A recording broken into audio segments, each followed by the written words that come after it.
Transform ಮಾಡ್ತೀವಿ ಅಂತ ಹೇಳುವಾಗ 180 ಜನಗಳ ವಿದ್ಯಾರ್ಥಿಗಳ ಅಪ್ಪ ಅಮ್ಮ ನಮಗೂ ಬೇಕು ಅಂತ ಅಪ್ಲೈ ಮಾಡಿದ್ರು.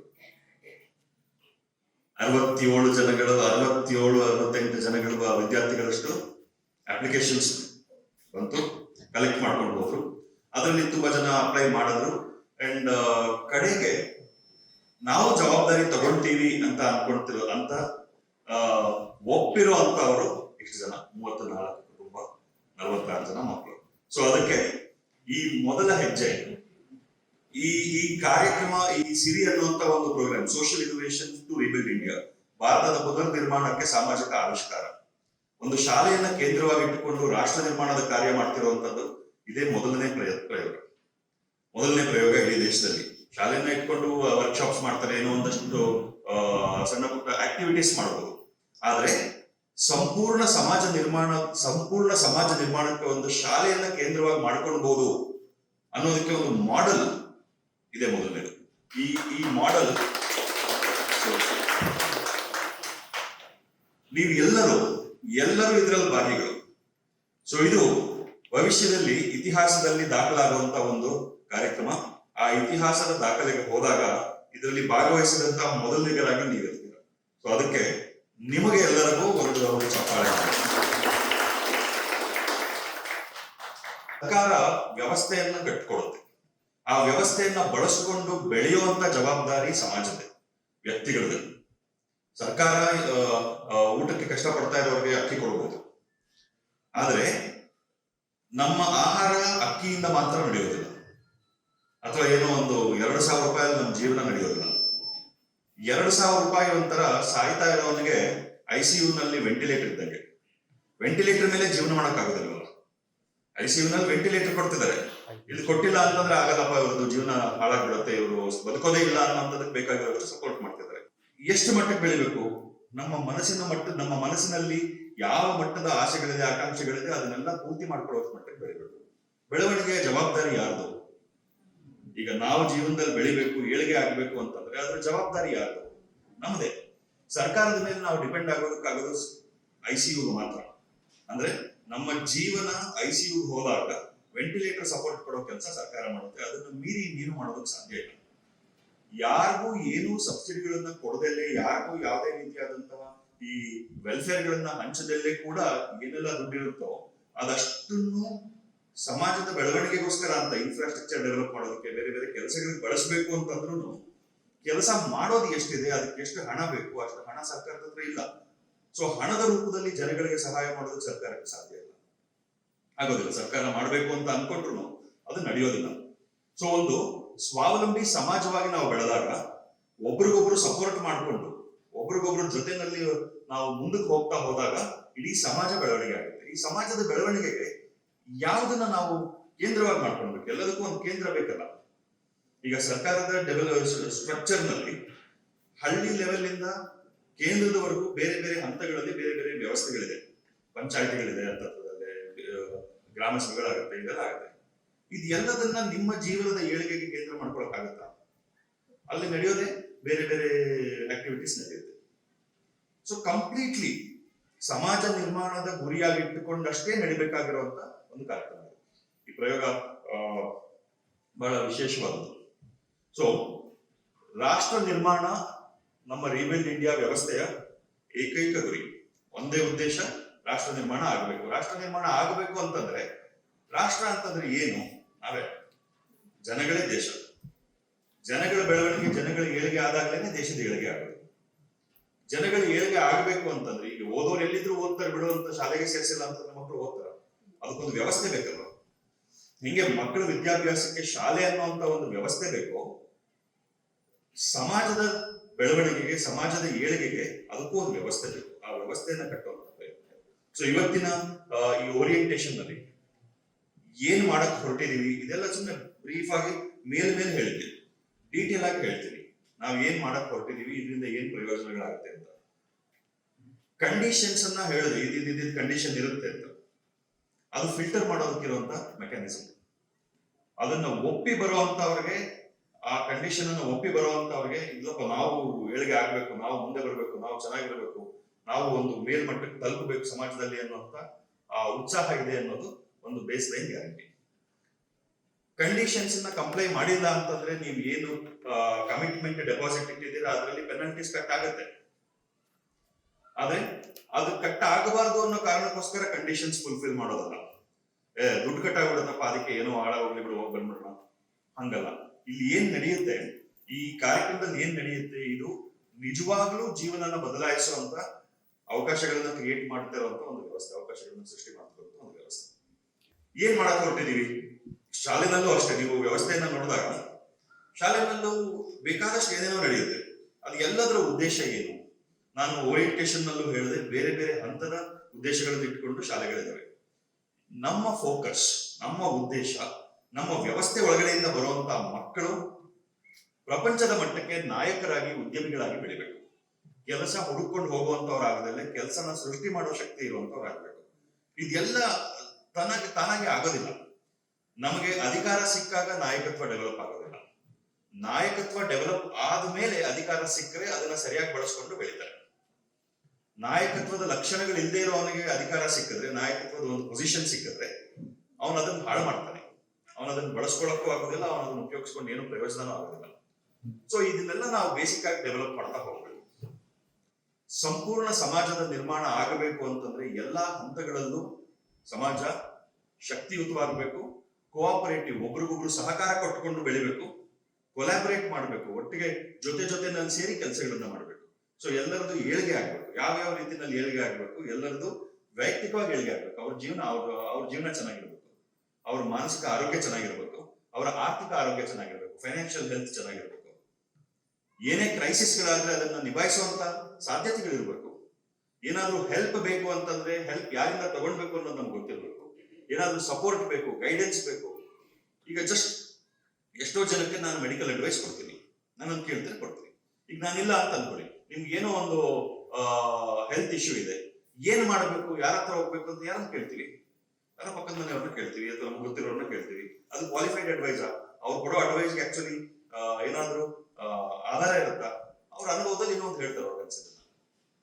ಸೊ ಈ ತರ ಬೇರೆ ಬೇರೆ ವಿಷಯಗಳನ್ನ ನಾವು ಫೋಕಸ್ ಮಾಡ್ತೀವಿ.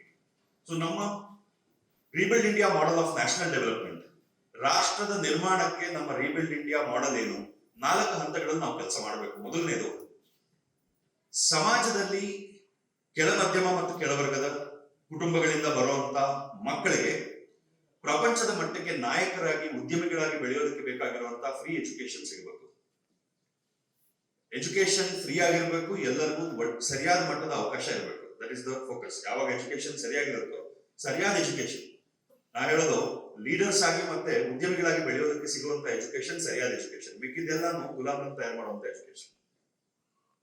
ಕಡೆಗೆ ನನ್ನ ಬೆಳವಣಿಗೆ, ನನ್ನ ಯೋಗ್ಯತೆ, ನಾನೊಬ್ಬ ಲೇಬರರ್ ಆಗಿ ಕೆಲಸ ಮಾಡೋದಕ್ಕೂ ಅಥವಾ ಸೂಪರ್ವೈಸರ್ ಆಗಿ ಕೆಲಸ ಮಾಡೋಷ್ಟು ಇದೆ ಅಂತಂದ್ರೆ ಪರವಾಗಿಲ್ಲ, ನನ್ನ ಮಟ್ಟ ಏನಿದೆ ಅಷ್ಟರಲ್ಲಿ ನಾನು ಕೆಲಸ ಮಾಡ್ತೀನಿ.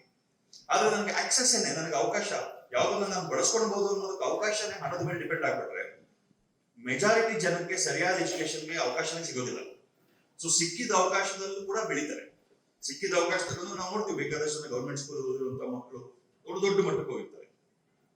ಬಟ್ ಮೆಜಾರಿಟಿ ಜನಕ್ಕೆ ಏನಾಗ್ತಾ ಇದೆ, ಗವರ್ಮೆಂಟ್ ಸ್ಕೂಲಲ್ಲಿ ಓದಿರುವಂತ ಅವ್ರು ಯಾರೋ ಒಬ್ರು ದೊಡ್ಡ ಕಂಪನಿ ಕಟ್ಟಿದ್ರು ಅಂತ ನಾವು ಒಂದು ಎಕ್ಸಾಂಪಲ್ ಕೊಡ್ತೀವಿ. ಮಿಕ್ಕಿದವ್ರದೆಲ್ಲ ಏನಾಗಿದೆ?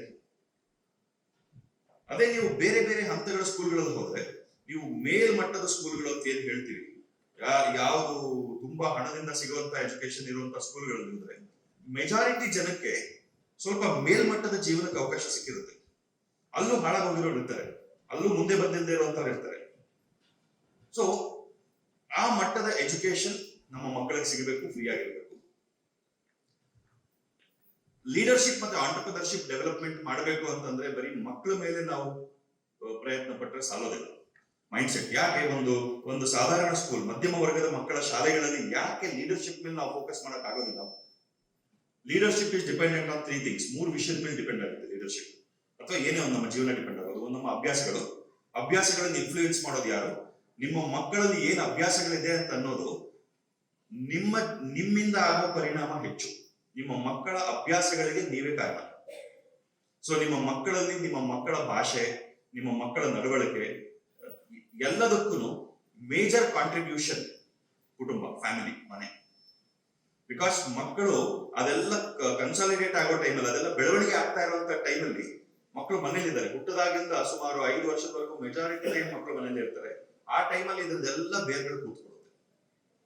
ಬದಲಾವಣೆ ಯಾವಾಗಲೂ ಸಾಧ್ಯ, ಬದಲಾವಣೆ ಎಲ್ಲ ಕಾಲಕ್ಕೂ ಸಾಧ್ಯ. ಆದ್ರೆ ಬದಲಾವಣೆ ಮಾಡೋದಕ್ಕೆ ಬದಲಾವಣೆಯ ದಿಕ್ಕಿನಲ್ಲಿ ಪ್ರಯತ್ನ ನಡೀತಾ ಇರಬೇಕು ನಿರಂತರವಾಗಿ.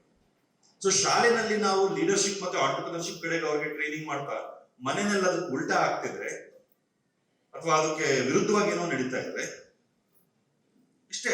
ನಾವು ಆದಾಯ ಹೆಚ್ಚು ಮಾಡಬೇಕು, ಸಂಪತ್ತನ್ನ ಹೆಚ್ಚು ಮಾಡಬೇಕು ಅಂತ ಆದ್ರೆ ಆದಾಯ ಹೆಚ್ಚು ಮಾಡಬೇಕು, ಖರ್ಚು ಕಮ್ಮಿ ಮಾಡಬೇಕು. ಸೊ ಅವಾಗ ಒಟ್ಟು ಸಂಪತ್ತು ಅಂತ ಅನ್ಕೊಳ್ಳೋಣ. ಅವ್ರ ಜೀವನಕ್ಕೆ ಬೇಕಾಗುವಂತ ಯೋಗ್ಯತೆಯನ್ನ ಸಂಪತ್ತು ಅಂತ ನಾವು ಲೆಕ್ಕ ಮಾಡಿದ್ರೆ, ಶಾಲೆನಲ್ಲಿ ನಾವು ಅವ್ರಿಗೆ ಆದಾಯ ಕೊಡ್ತಾ ಮನೆಯಲ್ಲಿ ಅಥವಾ ಸುತ್ತಮುತ್ತಲಿನ ಪರಿಸರದಲ್ಲಿ ಖರ್ಚಾಗ್ತಾ ಇದ್ರೆ ಕಡೆಗೆ ಎಷ್ಟು ಉಳಿಯುತ್ತೆ ಅಷ್ಟೇ ಯೋಗ್ಯತೆ. ನಮಗೆ ಬೇಕಾಗಿರೋದು ಏನು? ಮೇಲ್ಮಟ್ಟದ ಸಾಧನೆ ಆಗಬೇಕು ಅಂತಂದ್ರೆ ಶಾಲೆಯಿಂದನೂ ಆದಾಯ ಆಗಬೇಕು, ಮನೆಯಿಂದನೂ ಆದಾಯ ಆಗಬೇಕು. ಸೊ ಏನದು, ಏನ್ ಮಾಡ್ಬೇಕು ನಾವು, ಏನ್ ಮಾಡಬಾರ್ದು? ಉದ್ದೇಶದಲ್ಲಿ ಯಾರಿಗೂ ಪ್ರಾಬ್ಲಮ್ ಇಲ್ಲ. ಯಾವುದೇ ಅಪ್ಪ ಅಮ್ಮನು ಮಕ್ಕಳು ಕೆಟ್ಟದಾಗಬೇಕು ಅಂತ ಬಯಸೋದಿಲ್ಲ. ಎಲ್ಲ ಅಪ್ಪ ಅಮ್ಮನು ಅವರ ಶಕ್ತಿ ಮೀರಿ ಏನೆಲ್ಲ ಸಾಧ್ಯ ಆಗೋದು, ಸಾಧ್ಯ ಆಗದೆ ಇರೋದನ್ನು ಪ್ರಯತ್ನ ಪಟ್ಟು ಮಕ್ಕಳಿಗೋಸ್ಕರ ಕೆಲಸ ಮಾಡ್ತಾರೆ. ಆದ್ರೆ ಮಾಡಿದ ಎಲ್ಲದ್ರಿಂದನೂ ಮಕ್ಕಳಿಗೆ ಒಳ್ಳೇದೇ ಆಗತ್ತೆ ಅಂತ ಏನಿಲ್ಲ. ಉದ್ದೇಶಗಳಿಗೂ ಅದರಿಂದ ಆಗುವಂತ ಪರಿಣಾಮಗಳಿಗೂ ಮ್ಯಾಚ್ ಆಗಬೇಕು ಅಂತ ಏನಿಲ್ಲ. ಅದು ನಿಮ್ಮ ಜೀವನದಲ್ಲೇ ನೀವು ಅನುಭವ ಮಾಡಿರ್ತೀರ. ಒಳ್ಳೆ ಉದ್ದೇಶದಿಂದ ನಿಮ್ಮ ಹತ್ರದವ್ರು ಏನಾದ್ರೂ ಮಾಡಿದ್ದು ಕೂಡ ನಿಮಗೆ ಅದರಿಂದ ಕೆಟ್ಟದಾಗಿರುವಂತ ಸಾಧ್ಯತೆ ಇದೆ. ಆಗಿರ್ಬೋದಲ್ವಾ? ಎಲ್ಲರ ಅನುಭವಕ್ಕೆ ಬಂದಿರುತ್ತಲ್ಲ. ಸೊ ಅದನ್ನ ನಾವು ಕಡಿಮೆ ಮಾಡಬೇಕು. ಸೊ ಮೊದಲನೇ ಪಾಯಿಂಟ್, ಮಕ್ಕಳಿಗೆ ಲೀಡರ್ಶಿಪ್ ಮತ್ತು ಆಂಟರ್ಪ್ರಿನರ್ಶಿಪ್ ಡೆವಲಪ್ ಮಾಡಬೇಕು, ನಾಯಕತ್ವ ಮತ್ತು ಉದ್ಯಮಿಕತೆ ಇದನ್ನ ಡೆವಲಪ್ ಮಾಡಬೇಕು. ಎರಡನೇದು ನೋಡಿ, ನಾವಿಲ್ಲಿ ಸೆಲೆಕ್ಟ್ ಮಾಡಿರೋರಲ್ಲಿ ಬೇರೆ ಬೇರೆ ರೀತಿಯ ಜನಗಳಿದ್ದೀರ. ಜನ ಏನಂತಾರೆ, ಬಡತನವನ್ನ ಕೇವಲ ಹಣದಿಂದ ನೋಡ್ತಾರೆ. ಹಣ ಕಡಿಮೆ ಇದೆ ಅಂತ ಅನ್ನೋರು ಮಾತ್ರ ಬಡವರು. ಸೊ ಬಡತನದ ಪ್ಯಾರಾಮೀಟರ್ ಇವಾಗ ಹಣ ಕಡಿಮೆ ಇರೋರು ಅಥವಾ ಅವ್ರಿಗೆ ಸಂಪಾದನೆ ಕಡಿಮೆ ಇರೋರು ಅಷ್ಟು ಮಾತ್ರ ಅಲ್ಲ. ಮಲ್ಟಿ ಡೈಮೆನ್ಷನಲ್ ಪಾವರ್ಟಿ ಅಂತ ಹೇಳ್ತೀವಿ. ಮಲ್ಟಿ ಡೈಮೆನ್ಷನಲ್ ಪಾವರ್ಟಿ ಅಂತಂದ್ರೆ ವಿದ್ಯಾಭ್ಯಾಸ, ಆರೋಗ್ಯ, ಸಾಮಾಜಿಕ ಸ್ಥಿತಿಗತಿ ಮತ್ತೆ ಆರ್ಥಿಕ ಸ್ಥಿತಿಗತಿ, ಇವೆಲ್ಲದನ್ನು ಒಟ್ಟುಗೂಡಿಸಿದಾಗ ಬೇರೆ ಬೇರೆ ಪ್ಯಾರಾಮೀಟರ್ಸ್ ಇದೆ, ಬೇರೆ ಬೇರೆ ಅಂಶಗಳಿದೆ. ಅದೆಲ್ಲದಕ್ಕೂ ನಾವು ಸ್ಕೋರ್ ಮಾಡಿದಾಗ, ಪಾಯಿಂಟ್ಸ್ ಕೊಟ್ಟಾಗ, ಒಂದು ಮಟ್ಟದ ಸ್ಕೋರ್ ಆಧಾರದ ಮೇಲೆ ಯಾರು ಬಹು ಆಯಾಮಿ ಬಡತನದಲ್ಲಿದ್ದಾರೆ ಅನ್ನೋದು ಅರ್ಥ ಆಗುತ್ತೆ. ಕೆಲವರು ಪರವಾಗಿಲ್ಲ, ಒಂದು 15-20 ಸಾವಿರ ಸಂಪಾದನೆ ಮಾಡ್ತಾ ಇದಾರೆ ತಿಂಗಳಿಗೆ, ಅವ್ರಿಗೆ ಏನಕ್ಕೆ? ಅದೊಂದೇ ಪ್ಯಾರಾಮೀಟರ್ ಅಲ್ಲ. ಸೊ ದೇಶಕ್ಕೆ ನಾವು ಮತ್ತೆ ನಮ್ಮ ಕುಟುಂಬಕ್ಕೆ, ನಮ್ಮ ಮುಂದಿನ ಪೀಳಿಗೆಗೆ ಉಪಯೋಗ ಆಗಬೇಕು ನಮ್ಮಿಂದ ಅಂತಂದ್ರೆ ನಾವು ಈ ಎಲ್ಲಾ ಆಯಾಮಗಳಲ್ಲೂ ಬೆಳವಣಿಗೆ ಹೊಂದಬೇಕು. ಆ ಎಲ್ಲಾ ಆಯಾಮಗಳಲ್ಲೂ ಬೆಳವಣಿಗೆ ಹೊಂದೋದಕ್ಕೆ ಒಂದು ವ್ಯವಸ್ಥೆ ಬೇಕೇ ಬೇಕು. ಆ ವ್ಯವಸ್ಥೆಯ ಸಪೋರ್ಟ್ ಸಿಗಲೇಬೇಕು. ಸೊ ಎರಡನೇ ಪಾಯಿಂಟ್ ನಮಗೆ ಬೇಕಾಗಿರೋದು ಕುಟುಂಬಗಳು. ನಮ್ಮ ಮಕ್ಕಳ ಕುಟುಂಬಗಳು, ಯಾರಿಗೆ ಫ್ರೀ ಪ್ರೋಗ್ರಾಮ್ ನಲ್ಲಿ ಇನ್ವಾಲ್ವ್ ಆಗ್ತಿದ್ದಾರೆ, ಆ ಮಕ್ಕಳ ಕುಟುಂಬಗಳು ಮಲ್ಟಿ ಡೈಮೆನ್ಷನಲ್ ಎಕ್ಸಲೆನ್ಸ್ ಕಡೆಗೆ ಹೋಗ್ಬೇಕು. 6 ಅಂಶಗಳ ಮೇಲೆ ಫೋಕಸ್ ಇರುತ್ತೆ. ಸೊ ಎಂಟೈರ್ ಪ್ರೋಗ್ರಾಮ್ ಇದು ಕಂಟಿನ್ಯೂಸ್ ಆಗಿ ನಡೀತಾನೇ ಇರುತ್ತೆ, ಕಂಟಿನ್ಯೂಸ್ ಆಗಿ ಹೋಗುತ್ತೆ. ಯಾವುದೇ ಟೈಮಲ್ಲಿ ಏನೇ ಡಿವಿಯೇಷನ್ ಆದ್ರೂ ಪೆನಲ್ಟಿ ಇರುತ್ತೆ. ಅನ್ನೋದಕ್ಕೋಸ್ಕರನೇ ನೀವು ಮಾಡಬೇಕು. ಸೊ 6 ಅಂಶಗಳ ಮೇಲೆ ಫೋಕಸ್ ಇರುತ್ತೆ. ಮಲ್ಟಿ ಡೈಮೆನ್ಷನಲ್ ಪಾವರ್ಟಿಯಿಂದ ಮಲ್ಟಿ ಡೈಮೆನ್ಷನಲ್ ಎಕ್ಸಲೆನ್ಸ್ ಕಡೆಗೆ ನಾವು ಮುಂದಕ್ಕೆ ಹೋಗ್ಬೇಕು. ಮೂರನೇ ಅಂಶ, ಒಂದು ಹಂತದ ಡೆವಲಪ್ಮೆಂಟ್ ಆದ್ಮೇಲೆ, ನಿಮ್ಮಲ್ಲೆಲ್ಲರಲ್ಲೂ ಒಂದು ಹಂತದ ಡೆವಲಪ್ಮೆಂಟ್ ಆದ್ಮೇಲೆ ಮೂರನೇ ಹಂತದ ಬೆಳವಣಿಗೆ ನಾವು ಮಾಡಬೇಕಾಗಿರೋದು, ಇಲ್ಲಿರೋರನ್ನೇ ಅತಿ ಸಣ್ಣ ಉದ್ಯಮಗಳು ಮತ್ತೆ ಸಣ್ಣ ಉದ್ಯಮಗಳನ್ನ ಶುರು ಮಾಡೋದಕ್ಕೆ ಬೇಕಾಗಿರುವಂತ ಸಪೋರ್ಟ್ ಕೊಟ್ಟು, ಇಲ್ಲಿರೋರೇ ಕೆಲವರು ಸೇರ್ಕೊಂಡು ಸಣ್ಣ ಉದ್ಯಮಗಳನ್ನ ಶುರು ಮಾಡಬೇಕು. ಈಗ ಲೆಟ್ಸೆ ಯಾವುದೋ ಒಂದು ಫುಡ್ ಪ್ರಾಸೆಸಿಂಗ್ ಇಂಡಸ್ಟ್ರಿ ಇರ್ಬೋದು, ನಾವೊಂದು ಉಪ್ಪಿನಕಾಯಿ ಮಾಡೋ ಫ್ಯಾಕ್ಟ್ರಿ ಮಾಡ್ಬೋದು, ಹಪ್ಪಳ ಮಾಡೋ ಫ್ಯಾಕ್ಟ್ರಿ ಮಾಡ್ಬೋದು, ಸ್ನಾಕ್ಸ್ ಮಾಡುವಂತ ಫ್ಯಾಕ್ಟ್ರಿ ಮಾಡ್ಬೋದು, ಯಾರಾದ್ರೂ ಸ್ವಲ್ಪ ಟ್ರೈನಿಂಗ್ ತಗೊಂಡ್ರೆ ಐಸ್ ಕ್ರೀಮ್ ಫ್ಯಾಕ್ಟ್ರಿ ಮಾಡ್ಬೋದು, ಫುಡ್ ಪ್ರಾಸೆಸಿಂಗ್ ಅಂತ ಲೆಕ್ಕ ಹಾಕಿದ್ರೆ. ಅದಲ್ಲದೆ ಫ್ಯಾಷನ್ ಇಂಡಸ್ಟ್ರಿ ಬಹಳ ದೊಡ್ಡದಾಗಿದೆ. ಫ್ಯಾಷನ್ ಇಂಡಸ್ಟ್ರಿಗೆ ಬ್ಯಾಕ್ ಎಂಡ್ ಟೈಲರಿಂಗ್ ಸಪೋರ್ಟ್ ಬೇಕು.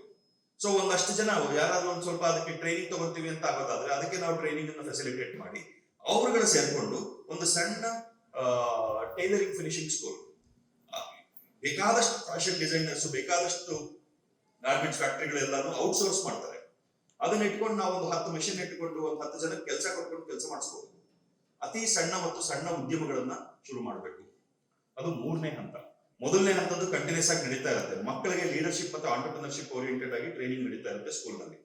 ಅದಕ್ಕೆ ಪೂರಕವಾದಂತಹ ವಾತಾವರಣ ಮನೆಯಲ್ಲಿ ಕ್ರಿಯೇಟ್ ಆಗಬೇಕು ಅನ್ನೋದಕ್ಕೆ ಬೇಕಾದಷ್ಟು ವಿಷಯಗಳ ಬಗ್ಗೆ ಟ್ರೈನಿಂಗ್ ಆಗುತ್ತೆ. ಪೇರೆಂಟ್ಸ್ಗೆ ಟ್ರೈನಿಂಗ್ ಅವಶ್ಯಕತೆ ಎಲ್ಲರಿಗೂ ಇದೆ. ನಾನು ಕೂಡ ಬೇಕಾದಷ್ಟು ಟ್ರೈನಿಂಗ್ ಗಳನ್ನ ಅಟೆಂಡ್ ಮಾಡ್ತಾನೆ ಇರ್ತೀನಿ. ಟ್ರೈನಿಂಗ್ ಅಂತಂದ್ರೆ ಏನು? ಬೇರೆ ಬೇರೆ ವಿಚಾರಗಳ ಬಗ್ಗೆ ಬೇರೆ ಬೇರೆ ಅಭಿಪ್ರಾಯಗಳು, ಬೇರೆ ಬೇರೆ ವಿಚಾರಗಳನ್ನ ನಾವು ಜೋಡಿಸ್ಕೊಳ್ತಾ ಹೋಗೋದು. ಅದರಿಂದ ನಮಗೆ ನಮ್ಮ ಜೀವನ ನಡೆಸೋದಕ್ಕೆ ಬೇಕಾಗಿರುವಂತ ಒಂದು ವಿಚಾರ ಡೆವಲಪ್ ಆಗ್ತಾ ಹೋಗುತ್ತೆ. ಸೊ 3ನೇ ಹಂತ ಇದು. ಇಲ್ಲಿರುವಂತಹವರು ಸೇರಿ ಸಣ್ಣ ಸಣ್ಣ ಉದ್ಯಮಗಳನ್ನ ಮಾಡಬೇಕು. ಆ ಉದ್ಯಮಗಳನ್ನ ಮಾಡೋದಕ್ಕೆ ಬೇಕಾಗಿರುವಂತಹ ಟ್ರೈನಿಂಗ್ ಮುಂಚೆ ಆಗಿರುತ್ತೆ. ಒಂದು ಹಂತಗಳಲ್ಲಿ ನಾವು ಭಾನುವಾರ ಬಿಟ್ಟು ಭಾನುವಾರ ಏನ್ ಬರಬೇಕು ಅಂತ ಹೇಳ್ತೀವಲ್ಲ, ಅದರಲ್ಲಿ ಬೇರೆ ಬೇರೆಯವರಿಂದ ಹಲವಾರು ವಿಚಾರಗಳ ಬಗ್ಗೆ ಚರ್ಚೆಗಳಾಗಿರುತ್ತೆ, ಟ್ರೈನಿಂಗ್ ಆಗ್ತಾ ಹೋಗುತ್ತೆ. ಸೊ ಅತಿ ಸಣ್ಣ ಉದ್ಯಮಗಳನ್ನ ಮಾಡೋದು 3ನೇ ಹಂತ. 4ನೇ ಹಂತ, ಯಾರೆಲ್ಲ ಅದನ್ನ ಮಾಡ್ತಿರ್ತಾರಲ್ಲ ಅವರು, ನೀವುಗಳು ನಿಮ್ಮ ಸುತ್ತಮುತ್ತಲಿನ ಸಮಾಜದಲ್ಲಿ ಆ ಸಮಾಜದ ಬೆಳವಣಿಗೆಯ ಕೇಂದ್ರಗಳಾಗ್ತೀರ. ಅಂದ್ರೆ ನಿಮ್ಮ ಮನೆಯಲ್ಲೇ ಏನೋ ಒಂದು ಸಣ್ಣ ಟ್ರೈನಿಂಗ್ ಸೆಂಟರ್ ನೀವು ಶುರು ಮಾಡಬಹುದು. ಮಕ್ಕಳಿಗೊಂದು ಬಾಲ ಸಂಸ್ಕಾರ ಕೇಂದ್ರ ಶುರು ಮಾಡಬಹುದು, ಶಿಶು ಸಂಸ್ಕಾರ ಕೇಂದ್ರ. ನಿಮ್ಮ ಮನೆಯನ್ನ ನೀವು ಭಾನುವಾರದ ಹೊತ್ತು ಯಾವತ್ತಾದ್ರೂ ಒಂದು ಗಂಟೆ ಅರ್ಧ ಗಂಟೆ ಮಕ್ಕಳಿಗೆ ಸಂಸ್ಕಾರಗಳನ್ನ ಕೊಡೋದು, ಸಣ್ಣ ಪುಟ್ಟ ಟ್ರೈನಿಂಗ್ ಮಾಡೋದು, ಸುತ್ತಮುತ್ತ ಇರುವಂತಹ ಹೆಣ್ಣು ಮಕ್ಕಳಿಗೆ ನೀವು ಕಲ್ತಿರುವಂತದನ್ನ ಮತ್ತೆ ಪಾಸ್ ಆನ್ ಮಾಡೋದು, ಆ ನಾಲೆಡ್ಜ್ ಅನ್ನ ಪಾಸ್ ಆನ್ ಮಾಡೋದು, ಅವ್ರುಗಳನ್ನ ಒಂದ್ ಸ್ವಲ್ಪ ಮೋಟಿವೇಟ್ ಮಾಡಿ ನಿಮ್ಮ ಉದ್ಯಮ ಏನ್ ಶುರು ಮಾಡಿರ್ತೀರ ಅದ್ರ ಜೊತೆ ಜೋಡಿಸ್ಕೊಳ್ತಾ ಹೋಗೋದು. ಹಿಂಗಾಗ್ಬೇಕು. ಒಂದು ಕಮ್ಯುನಿಟಿ ಲಿವಿಂಗ್ ಐಡಿಯಾ ಬಗ್ಗೆ ನಾನು ಎಕ್ಸ್ಪ್ಲೋರ್ ಮಾಡ್ತಿದ್ದೆ. ಕಮ್ಯುನಿಟಿ ಲಿವಿಂಗ್ ಅಂತಂದ್ರೆ ಒಂದು ಸಮಾಜವಾಗಿ ಒಟ್ಟಾಗಿ ಜೀವನ ಮಾಡೋದು. ಹೈದರಾಬಾದ್ ಅಲ್ಲಿ ಎಲ್ಲೋ ಇದೆ ಅಂತ ನನ್ನ ಸ್ನೇಹಿತರು ಹೇಳ್ತಿದ್ರು. ಒಂದು ಹಳ್ಳಿ, ಸುಮಾರು 100 ಕುಟುಂಬಗಳಿರುವಂತ ಒಂದು ಸಮಾಜ, ಒಂದು ಕಮ್ಯುನಿಟಿ. ಅದು ಯಾರು ಅಡಿಗೆ ಮಾಡೋದಿಲ್ಲ ಮನೆಯಲ್ಲಿ. ನೋಡಿ ಎಷ್ಟು ಚೆನ್ನಾಗಿದೆ ಇದು. ಯಾರು ಮನೆಯಲ್ಲಿ ಅಡಿಗೆ ಮಾಡೋದಿಲ್ಲ, ಎಷ್ಟು ಜನ ಇದ್ದಾರೆ ಅಂತ ಗೊತ್ತು. ಎಲ್ಲರಿಗೂ ಕಾಮನ್ ಆಗಿ ಒಂದು ಕಮ್ಯುನಿಟಿ ಕಿಚನ್ ರನ್ ಆಗುತ್ತೆ. ಆ ಕಮ್ಯುನಿಟಿ ಕಿಚನ್ ಅನ್ನ ನಿಭಾಯಿಸೋದಕ್ಕೆ ಅದೇ ಸಮಾಜದಲ್ಲಿರುವಂತಹ ಕೆಲವರು ಮ್ಯಾನೇಜ್ ಮಾಡ್ತಾರೆ. ಎಲ್ಲರೂ ಒಟ್ಟಾಗಿ ಸೇರಿ ಜನಗಳ ಆಧಾರದ ಮೇಲೆ ತಿಂಗಳಿಗೆ ಒಂದ್ಸಲಿ ಅಲ್ಲಿ ಆಗುವಂತಹ ಖರ್ಚುಗಳಿಗೆ ಬೇಕಾಗಿರುವಂತಹ ಕಾಂಟ್ರಿಬ್ಯೂಷನ್ ಮಾಡ್ತಾರೆ. 3 ಹೊತ್ತು ಅಲ್ಲಿಂದನೇ ಅವ್ರಿಗೆ ಸಿಗುತ್ತೆ.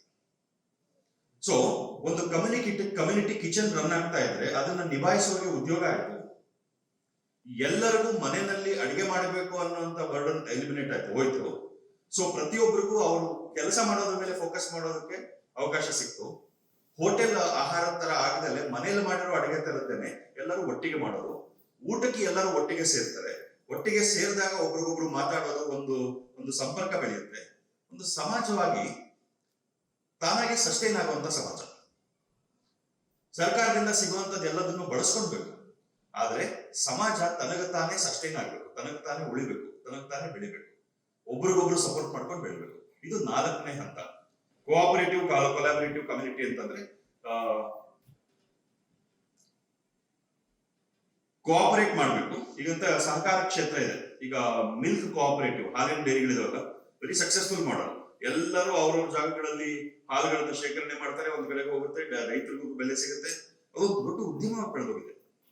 ಸೊ ಇದನ್ನ ನಾವು ಸಣ್ಣ ಸಣ್ಣ ಮಟ್ಟದಲ್ಲಿ ಮಾಡ್ತಾ ಹೋಗ್ಬೇಕು. ಈ 4 ಹಂತದಲ್ಲಿ ಮಾಡಬೇಕು. ಈ 4ಕ್ಕೂ ಕೇಂದ್ರ ಶಾಲೆ. ಈ ಮಾಡೆಲ್ ಅನ್ನ ನಾವು ಸಕ್ಸಸ್ಫುಲ್ ಆಗಿ ಇಂಪ್ಲಿಮೆಂಟ್ ಮಾಡ್ತಾ ಈ ಮಾಡೆಲ್ ವರ್ಕ್ ಆಗ್ತಿದೆ ಅನ್ನೋದನ್ನ ನಾವು ಸರ್ಕಾರಕ್ಕೆ ತೋರಿಸ್ಬೇಕು, ಬೇರೆ ಬೇರೆ ಸಂಸ್ಥೆಗಳಿಗೆ ತೋರಿಸ್ಬೇಕು. ದೇಶದ ಬೇರೆ ಬೇರೆ ಜಾಗಗಳಲ್ಲಿ ಈ ಶಾಲೆಯನ್ನ ಕೇಂದ್ರವಾಗಿ ಇಟ್ಟುಕೊಂಡು ಸಮಾಜ ನಿರ್ಮಾಣ ಮಾಡೋದು ಹೆಂಗೆ ಅನ್ನೋದಕ್ಕೆ ಎಕ್ಸಾಂಪಲ್ ನಾವು ಕೊಡ್ತೀವಿ. ನಮ್ಮ ಲೈಫ್ ಟೈಮ್ ಅಲ್ಲೇ, ನಮ್ಮ ಜೀವಮಾನದಲ್ಲೇ, ನಾವು ಬದುಕಿರುವಾಗಲೇ ಎಲ್ಲರೂ ಪೂರ್ಣಾಯುಷ್ ಬದುಕ್ತೀವಿ ಅಂತ ಅಸ್ಯೂಮ್ ಮಾಡಿಕೊಂಡು ನಾವು ಬದುಕಿರುವಾಗಲೇ ನಮ್ಮ ದೇಶ ಬೆಳವಣಿಗೆ ಆಗೋದನ್ನ ನಾವು ನೋಡೋದಕ್ಕೆ ಸಾಧ್ಯ ಇದೆ. ಏನು ಆಗಲ್ಲಪ್ಪ, ಸರ್ಕಾರ ಮಾಡಬೇಕು, ಅದು ಸರಿ ಇಲ್ಲ, ಇದು ಸರಿ ಇಲ್ಲ ಅಂತ ಅನ್ಕೊಂಡು ನಾವು ಕೂತಿದ್ರೆ ಆಗೋದಿಲ್ಲ. ನನ್ನ ಜೀವನ ನನ್ನ ಜವಾಬ್ದಾರಿ, ಇದು ಮೊದಲನೇ ಹೆಜ್ಜೆ. ನನ್ನ ಜೀವನ ನನ್ನ ಜವಾಬ್ದಾರಿ. ಸರ್ಕಾರ ನನಗೆ ಬರೀ ಸಹಕಾರ ಕೊಡ್ಬೋದಷ್ಟೇ, ಸಹಾಯ ಮಾಡ್ಬೋದಷ್ಟೇ, ಆದ್ರೆ ನನ್ನ ಜೀವನದ ಉದ್ಧಾರ ನನ್ನದೇ ಜವಾಬ್ದಾರಿ ಅನ್ನೋದನ್ನ ನಾವು ಮೊದಲು ಅಂದ್ಕೊಂಡು, ನನ್ನ ದೇಶ ನನ್ನ ಜವಾಬ್ದಾರಿ ಅಂತ ತಿಳ್ಕೊಂಡು ಎರಡು ಹೆಜ್ಜೆ, ಎರಡು ಕಾಲ ನಡಿಬೇಕಲ್ಲ ನಾವು. ಒಂದು ಕಾಲು ನಮ್ಮ ಜೀವನ ಉದ್ಧಾರ ಮಾಡ್ಕೊಡೋದು, ನನ್ನ ಜೀವನ ನನ್ನ ಜವಾಬ್ದಾರಿ ಒಂದು ಹೆಜ್ಜೆ, ನನ್ನ ದೇಶ ನನ್ನ ಜವಾಬ್ದಾರಿ ಇನ್ನೊಂದು ಹೆಜ್ಜೆ. ಈ ತರ ನಾವು ನಡೀತಾ ಹೋದ್ರೆ ನಮ್ಮ ಜೀವನಗಳ ಏಳಿಗೆ ಜೊತೆಗೆ ದೇಶದ ಏಳಿಗೆನೂ ಆಗ್ಬೇಕು. ಕೆನಾಟ್ ಬಿ ನಾನ್ ಮಾತ್ರ ಶ್ರೀಮಂತ ಆಗ್ಬಿಡ್ತೀನಪ್ಪ, ಮಿಕ್ಕಿದ ಏನಾಗುತ್ತೆ ನನಗೆ ಸಂಬಂಧ ಇಲ್ಲ ಅಂತ. ದೇಶ ಚೆನ್ನಾಗಿದ್ರೇನೆ ನಾವು ಚೆನ್ನಾಗಿರೋದು. ದೇಶದಲ್ಲಿ ಸುಖ, ಶಾಂತಿ, ನೆಮ್ಮದಿ ಇದ್ರೆ ನಾವು ನೆಮ್ಮದಿಯಾಗಿರ್ತೀವಿ ಅಲ್ವಾ. ಈಗ ವಿದ್ಯಾಭ್ಯಾಸ ಸರಿಯಾಗಿ ಸಿಗ್ತಿಲ್ಲ ಅನ್ನೋ ಕಾರಣಕ್ಕೆ ಜನಗಳ ಮನಸ್ಸಿನಲ್ಲಿ ಎಷ್ಟು ಕೋಪ ಇರುತ್ತೆ. ಇಲ್ಲಿರೋರಲ್ಲೇನೆ ನನಗೂ ಸರಿಯಾಗಿ ಎಜುಕೇಶನ್ ಸಿಕ್ಕಿದ್ದಿದ್ರೆ ನನ್ನ ಜೀವನ ಇನ್ನೂ ಹೆಂಗೋ ಇರ್ತಿತ್ತು. ನಾನು ಓದ್ತಾ ಇದ್ದೆ, ಚೆನ್ನಾಗಿ ಓದ್ತಿದ್ದೆ, ನನಗೆ ಒಳ್ಳೆ ಸ್ಕೂಲ್ಗೆ ಹೋಗೋಕ್ಕಾಗಲಿಲ್ಲ, ನನಗೆ ಸರಿಯಾಗಿ ಓದಿಸ್ಲಿಲ್ಲ. ನೀವು ಗಮನಿಸಿ, ಸಮಾಜದಲ್ಲಿ ಸಾಮಾನ್ಯ ಜನಗಳ ಮನಸ್ಸಿನಲ್ಲಿ ಇರುವಂತ ಕೋಪಕ್ಕೆ ಬಿಗ್ಗೆಸ್ಟ್ ಕಾಂಟ್ರಿಬ್ಯೂಷನ್, ಅತಿ ಹೆಚ್ಚು ಕಾರಣ, ಒಂದೇ ಕಾರಣ ಅಂತ ಹೇಳಕ್ಕಾಗೋದಿಲ್ಲ, ಬೇಕಾದಷ್ಟು ಬೇರೆ ಬೇರೆ ವಿಷಯಕ್ಕೆ ನಮಗೆ ಜೀವನದಲ್ಲಿ ಕೋಪ ಇರುತ್ತೆ. ಆದ್ರೆ ಶಿಕ್ಷಣ ಸರಿಯಾಗಿ ಸಿಗದೆ ಇರೋದೇ ದೊಡ್ಡ ಕೋಪ ಮೆಜಾರಿಟಿ ಜನಕ್ಕೆ. ನೀವು ಮಾತಾಡಿಸುವಾಗ ಯಾಕೆ ನೀನ್ ಹಿಂಗಿದ್ಯಾ ಅಂತಂದ್ರೆ, ನೀವು ನಿಮ್ಮ ಮಕ್ಕಳಿಗೆ ಹೇಳುವಾಗ್ಲೂ ಅಷ್ಟೇ, ನಮ್ದಂತೂ ಹೆಂಗೋ ಆಗೋಯ್ತು, ನಮ್ಗಂತೂ ಆಗ್ಲಿಲ್ಲ, ನಾವು ನಿಮ್ಗಿಷ್ಟೆಲ್ಲ ಮಾಡ್ತೀವಿ, ನೀವಾದ್ರೂ ಮಾಡಿ. ಕೋಪ, ಕೋಪದಿಂದ ಬರ್ತಾ ಇರುವಂತ ಬೇಸರ. ಅದನ್ನ ನಿರಾಶೆಗೆ ನಾವು ಹೋಗ್ತೇವೆ. ಒಟ್ಟಾಗಿ ಸೇರಿದ್ರೆ ನಾವೆಲ್ಲರೂ ಬೆಳಿತೀವಿ, ಒಟ್ಟಾಗಿ ಸೇರಿದ್ರೆ ಸಮಾಜ ಬೆಳೆಯುತ್ತೆ. ಜನಗಳ ಬೆಳವಣಿಗೆ, ಸಮಾಜದ ಬೆಳವಣಿಗೆ, ದೇಶದ ಬೆಳವಣಿಗೆ. ಯಾರೋ 1000 ಕೋಟಿ, 10,000 ಕೋಟಿ, 10 ಲಕ್ಷ ಕೋಟಿ ಸಂಪಾದನೆ ಮಾಡಿದೆ, ಒಂದು ಕಂಪನಿ 10 ಲಕ್ಷ ಕೋಟಿ ಬೆಲೆ ಬಾಳುತ್ತೆ ಅಂತ ಆದ್ರೆ ಅದು ದೇಶಕ್ಕೆ ಆರ್ಥಿಕ ಶಕ್ತಿಯನ್ನ ಕೊಡುತ್ತೆ. ಆದ್ರೆ ಆ 10 ಲಕ್ಷ ಕೋಟಿನಲ್ಲಿ 10,000 ಜನಗಳಾದ್ರೂ ಆರ್ಥಿಕ ಮಟ್ಟ ಚೆನ್ನಾಗಿ ಇಂಪ್ರೂವ್ ಆಗಿದ್ರೆ ಅದು ಜನಗಳಿಗೆ ಶಕ್ತಿ ಕೊಡುತ್ತೆ. ಜನಗಳಿಗೆ ಶಕ್ತಿ ಬಂದಾಗ ದೇಶಕ್ಕೆ ಶಕ್ತಿ ಸಸ್ಟೈನ್ ಆಗುತ್ತೆ. 6 ಅಂಶಗಳು ಅಂತ ನಾನು ಕೇಳಿದೆ, ಏನ್ರ ಮೇಲೆ ನಾವು ಕಂಟಿನ್ಯೂಸ್ ಆಗಿ ಫೋಕಸ್ ಮಾಡ್ತೀವಿ ಅಂತ. ಇದನ್ನ ನೀವು ಕೋರ್ಸ್ ಅಂತ ಅನ್ಕೊಳ್ಳಿ, ಇದೊಂದು ಹೊಸ ಶಾಲೆ ಅಂತ ಅನ್ಕೊಳ್ಳಿ. ನಾವು ಶಾಲೆನಲ್ಲಿ ಉದ್ಯೋಗ ಪಡೆಯೋದಕ್ಕೋಸ್ಕರ ಕೆಲಸಕ್ಕೆ ವಿದ್ಯಾಭ್ಯಾಸ ಮಾಡಿದ್ವಿ, ಈಗ ಜೀವನ ನಮಗೆ ಬೇಕಾದ್ರೆ ಕಟ್ಕೊಳ್ಳೋಕ್ಕೋಸ್ಕರ ಕೆಲಸ ಮಾಡ್ತೀವಿ ಅಂತ ಅನ್ಕೊಳ್ಳೋಣ. ಈ 6 ಅಂಶಗಳ ಮೇಲೆ ನಾವು ಫೋಕಸ್ ಮಾಡ್ತೀವಿ. ಮೊದಲನೇದು ಪರ್ಸನಲ್ ಡೆವಲಪ್ಮೆಂಟ್, ವೈಯಕ್ತಿಕ ಬೆಳವಣಿಗೆ. ನಮ್ಮ ಜೀವನನ ನಿರ್ಧಾರ ಮಾಡೋದು ಈ 3 ಅಂಶಗಳು: ನಮ್ಮ ಅಭ್ಯಾಸಗಳು, ನಮ್ಮ ಆಟಿಟ್ಯೂಡ್ಸ್, ನಾವು ನಮ್ಮ ಅಭಿಪ್ರಾಯಗಳು ಅಂತ ಅನ್ಕೊಳ್ಬಹುದು, ಒಂದು ಗಟ್ಟಿಯಾದ ಅಭಿಪ್ರಾಯಗಳನ್ನ ಆಟಿಟ್ಯೂಡ್ಸ್ ಅಂತ ಅನ್ಕೊಳ್ಬಹುದು. 3ನೇದು ನಮ್ಮ ಮಾನಸಿಕತೆ, ಮೈಂಡ್ ಸೆಟ್. ನಮ್ಮ ಅಭ್ಯಾಸಗಳು ಹೆಂಗಿದೆ, ನಮ್ಮ ಗಟ್ಟಿಯಾದ ಅಭಿಪ್ರಾಯಗಳು ಹೆಂಗಿದೆ, ನಮ್ಮ ಮಾನಸಿಕತೆ ಹೆಂಗಿದೆ, ಇದು 3 ನಮ್ಮ ಜೀವನ ಹೆಂಗ್ ನಡ್ಕೊಂಡು ಹೋಗುತ್ತೆ ಅನ್ನೋದನ್ನ ಡಿಸೈಡ್ ಮಾಡುತ್ತೆ. ಈ 3ಅನ್ನ ನಾವು ರೀಸೆಟ್ ಮಾಡಿ ತುಂಬಾ ಮೇಲ್ಮಟ್ಟದ ಸಾಧನೆ ಮಾಡಿರುವಂತವ್ರು, ಮೇಲ್ಮಟ್ಟದ ಏಳಿಗೆ ಹೊಂದಿರುವಂತವರ ಅಭ್ಯಾಸಗಳು ಹೆಂಗಿರುತ್ತೆ, ಗಟ್ಟಿಯಾದ ಅಭಿಪ್ರಾಯಗಳು ಹೆಂಗಿರುತ್ತೆ, ಮತ್ತೆ ಮಾನಸಿಕತೆ ಹೆಂಗಿರುತ್ತೆ ಅನ್ನೋದನ್ನ ಡಿಸೈಡ್ ಮಾಡಿಕೊಂಡು ಅದನ್ನ ನಾವು ಬೆಂಚ್ ಮಾರ್ಕ್ ಆಗಿ ಇಟ್ಕೊಂಡು ಅದ್ರ ಕಡೆಗೆ ನಾವು ಬೆಳೀತಾ ಹೋದ್ರೆ, ನಂಬರ್ 1 ವಿ ಆರ್ ರೆಡಿ. ಒಳಗಡೆಯಿಂದ ನಾವು ರೆಡಿ ಇರ್ತೀವಿ, ವ್ಯಕ್ತಿಗಳಾಗಿ ನಾವು ರೆಡಿ ಇರ್ತೀವಿ ಸಾಧನೆಯನ್ನ ಮಾಡೋದಕ್ಕೆ, ನಮ್ಮ ಜೀವನವನ್ನ ಇಂಪ್ರೂವ್ ಮಾಡ್ಕೊಳ್ಳೋದಕ್ಕೆ, ಫೈನಾನ್ಷಿಯಲಿ ಸ್ಟ್ರಾಂಗ್ ಆಗೋದಕ್ಕೆ. ಮಿಕ್ಕಿದ ಎಲ್ಲ ಕತೆ ಉಪಯೋಗ ಆಗೋದಿಲ್ಲ. ನಾವು ಮಾಡೋದು ಎಲ್ಲದೂ ಇಲ್ಲಿರೋ ಎಲ್ಲರ ಫೈನಾನ್ಷಿಯಲ್ ಸ್ಟೇಟಸ್ ಅನ್ನ ಇಂಪ್ರೂವ್ ಮಾಡೋದಕ್ಕೆ ಹೆಲ್ಪ್ ಮಾಡಿದ್ರೆ ಮಾತ್ರ ಉಪಯೋಗ. ಫೈನಾನ್ಷಿಯಲ್ ಸ್ಟೇಟಸ್ ಇಂಪ್ರೂವ್ ಆಗೋದಕ್ಕೆ ಹೆಲ್ಪ್ ಆಗ್ತಿಲ್ಲ ಅಂತಂದ್ರೆ ಗ್ರಾಜುವಲಿ ಅದು ಇಂಟ್ರೆಸ್ಟ್ ಹೋಗ್ಬಿಡುತ್ತೆ. ಸೊ ಬಿ ಅಶ್ಯೂರ್ಡ್, ನೀವು ನಿಶ್ಚಿತವಾಗೂ ಅರ್ಥ ಮಾಡ್ಕೊಳ್ಳಿ, ಎಲ್ಲರೂ ಪ್ರಯತ್ನ ನಡೀತಾ ಇರೋದು ಮೊದಲನೇ ಹಂತ, ಇಲ್ಲಿರೋರು ಎಲ್ಲರೂ ಫೈನಾನ್ಷಿಯಲಿ ಸ್ಟೇಬಲ್ ಆಗಿ, ಫೈನಾನ್ಷಿಯಲಿ ಗಟ್ಟಿ ಆಗಬೇಕು. ಇವತ್ತು ನಿಮಗದು ಇದು ಸರಿ ಇಲ್ಲ, ಏನಪ್ಪಾ ಸುಮ್ಮನೆ ಭಾನುವಾರ ಕರೆದು ನಮ್ಗೆ ಇದೇನೋ ಒಂದು ಕಂಡೀಷನ್ ಇರ್ತಿದ್ರೆ ಅದೆಲ್ಲ ಅನ್ನಿಸ್ತಾ ಇದ್ರು, ಮನ್ಸಲ್ಲಿ ಏನೇ ಅನ್ಕೊಂಡಿದ್ರು, ಏನನ್ನು ಫ್ರೀ ಆಗಿ ಪಡಿಬೇಕು ನಾವು ಅನ್ನೋದಕ್ಕೆ, ಅದಕ್ಕೆ ಏನಾದ್ರೂ ಒಂಚೂರು ನಮ್ಗ ಹಿಂಸೆ ಆದ್ರೂ ಪರವಾಗಿಲ್ಲ, ಒಂಚೂರು ಕಷ್ಟಗಳಾದ್ರೂ ಪರವಾಗಿಲ್ಲ, ಇರ್ಲಿ ನಾವು ಮಾಡೋಣ ಅಂತ ಅನ್ಕೊಂತಿರೋದು, that is not a good state to be. ಅದು ಒಳ್ಳೆ ಸ್ಥಿತಿ ಅಲ್ಲ ಮಾನಸಿಕವಾಗಿ.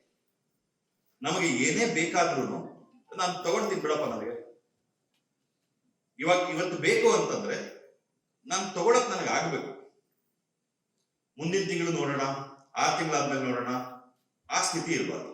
ಹಂಗಂತ ಹೋಗಿ ನೀವು ನಾಳೆ ಬೆಳಗ್ಗೆ ಹೋಗಿ ಹೆಲಿಕಾಪ್ಟರ್ ತಗೊಂಡ್ ಬರ್ಬೇಕು ಅಂತಲ್ಲ.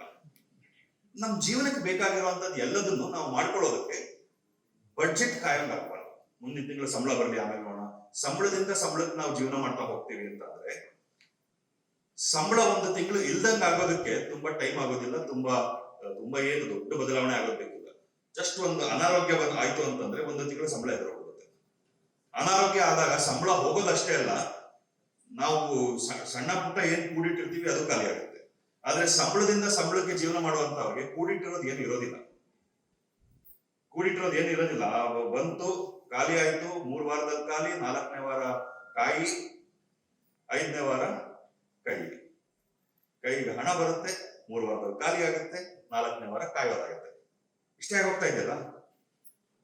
ಎಲ್ಲಿವರೆಗೂ ಮಾಡಕ್ಕಾಗುತ್ತೆ ನಾವಿದು ಜೀವನ ಪೂರ್ತಿ ಮಾಡಕ್ಕಾಗುತ್ತಾ?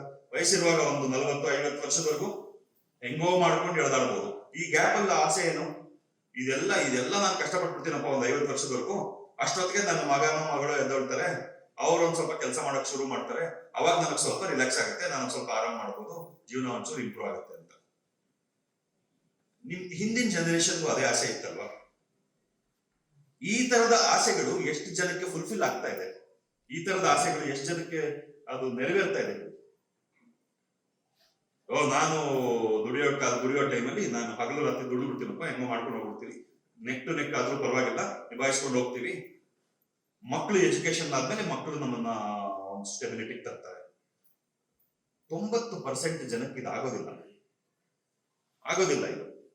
ಅಷ್ಟೆಲ್ಲ ಖರ್ಚು ಮಾಡಿ ಅಷ್ಟೆಲ್ಲ ಆಸೆಗಳು ಇಟ್ಕೊಂಡು ಎಷ್ಟು ಜನ ಅವರು ಓದೋ ಟೈಮಲ್ಲಿ ಆಸೆಗಳು, ಕೆಲಸ ಮಾಡೋ ಟೈಮಲ್ಲಿ ಪ್ರಯತ್ನ, ಇನ್ನ ಸಾಯೋ ಟೈಮಲ್ಲಿ ನಿರಾಶೆ.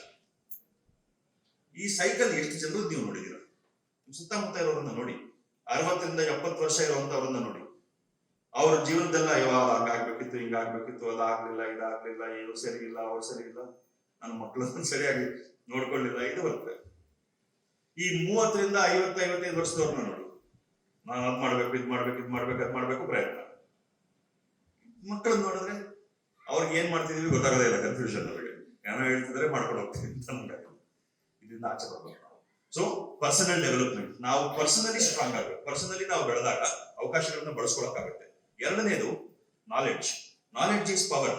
ನಮಗೆ ನಾಲೆಡ್ಜ್ ಇದ್ರೆ ಬೇಕಾದ ಬೇರೆ ಬೇರೆ ವಿಷಯಗಳ ಬಗ್ಗೆ ನಮಗೆ ಶಕ್ತಿ ಬರುತ್ತೆ, ಕಾನ್ಫಿಡೆನ್ಸ್ ಬರುತ್ತೆ. ಆ ನಾಲೆಡ್ಜ್ ನ ಕೂಡ ನಾವು ಇಂಪ್ರೂವ್ ಮಾಡ್ತಾ ಹೋಗ್ಬೇಕು. ಏನೇನು ನಾವು ಬೇರೆದೆಲ್ಲ ಕಲಿಯೋದ್ಬೇಕಿಲ್ಲ, ನಮ್ಮ ಜೀವನವನ್ನ ನಾವು ಇಂಪ್ರೂವ್ ಮಾಡ್ಕೊಳ್ಳೋಕೆ ಬೇಕಾಗಿರುವಂತ ನಾಲೆಡ್ಜ್ ಅನ್ನ ನಾವು ಗೇನ್ ಮಾಡ್ತಾ ಹೋಗ್ಬೇಕು.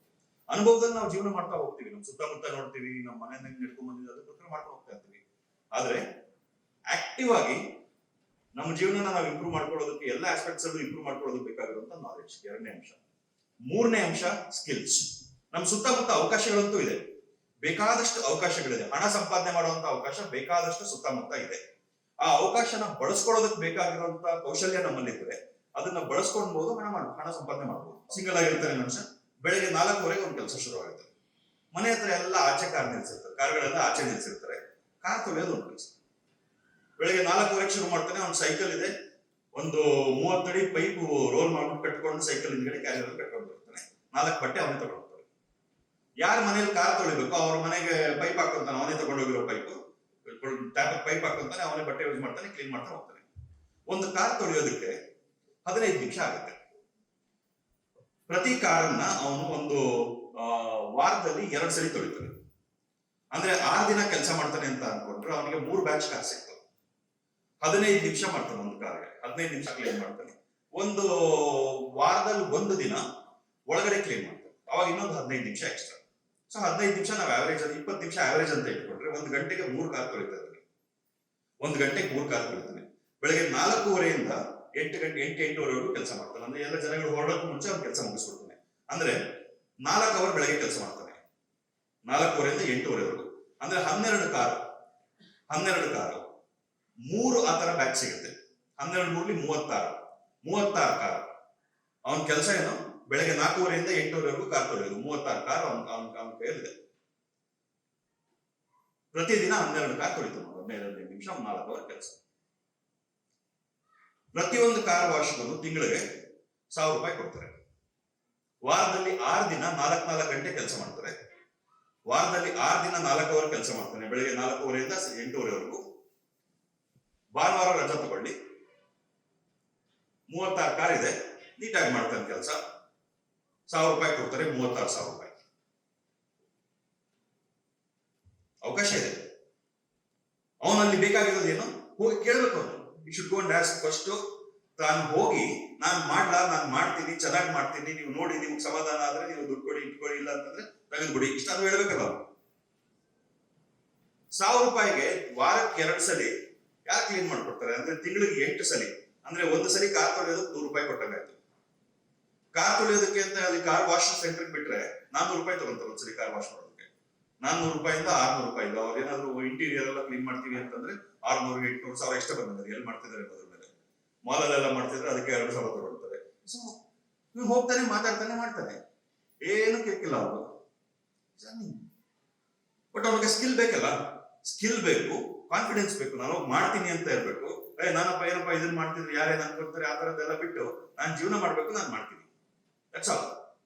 ಬೆಳಗ್ಗೆ 4 ಗಂಟೆ ಕೆಲಸ 36,000 ಸಂಪಾದನೆ ಮಾಡ್ತಾರೆ, ಜೀವನ ಚೆನ್ನಾಗಿದೆ. ಎಲ್ಲೆಲ್ಲಿ ಕೆಲಸ ಮಾಡ್ತಾನೆ, ಎಲ್ಲರ ಮನೆಯಲ್ಲೂ ಒಳ್ಳೆ ವಿಶ್ವಾಸ ಇಟ್ಕೊಂಡಿದ್ದಾನೆ, ಅವನ ಬಗ್ಗೆ ಗುಡ್ ವಿಲ್ ಇದೆ, ಅವ್ನಿಗೆ ಏನಾದ್ರು ಕಷ್ಟ ಸುಖ ಅಂತಂದ್ರೆ ಇವೆಲ್ಲ ಸಹಾಯ ಮಾಡ್ತಾರೆ. ಒಬ್ಬನೇ ಮನುಷ್ಯ ಅವಕಾಶ ಇದೆ. ಇದೊಂದೇ ಅಲ್ಲ, ಈಗ ನಾನು ಇದು ಹೇಳಿದೆ, ಟೈಲರಿಂಗ್ ಆಗ್ಲಿ, ಎಂಬ್ರಾಯ್ಡರಿ ಆಗ್ಲಿ, ಇದೆಲ್ಲಾನು ಬೇಕಾದಷ್ಟು ಅವಕಾಶ ಇದೆ, ಹುಡುಕ್ತಾ ಬಿದ್ದಿರ್ತಾರೆ. ಈಗ ನಮ್ಮ ಸ್ಕೂಲ್ ಯೂನಿಫಾರ್ಮ್ ಹೊಲಿಯೋದಕ್ಕೆ ಯಾರು ಕೊಟ್ಟಿದ್ವು, ಅವನು ಟೈಲರ್ಗಳು ಶಾರ್ಟೇಜ್ ಅಂತ ಡಿಲೇ ಮಾಡ್ತಾರೆ. ಟೈಲರ್ಗಳಿದ್ರೆ, ಟೈಲರಿಂಗ್ ಸ್ಕಿಲ್ ಇದ್ರೆ ಅದನ್ನ ಬಳಸ್ಕೊಂಡು ಹಣ ಸಂಪಾದನೆ ಮಾಡೋದಕ್ಕೆ ಬೇಕಾದಷ್ಟು ಅವಕಾಶ ಇದೆ. ಅದೇ ತರ ಬೇರೆ ಬೇರೆ ಸ್ಕಿಲ್ ಡೆವಲಪ್ಮೆಂಟ್ ಆಗ್ಬೇಕು. ನಾವು ಹಣ ಸಂಪಾದನೆ ಮಾಡೋದಕ್ಕೆ ಅವಕಾಶ ಕೊಡುವಂತ ಸ್ಕಿಲ್ಸ್. 4ನೇದು ಗೈಡೆನ್ಸ್.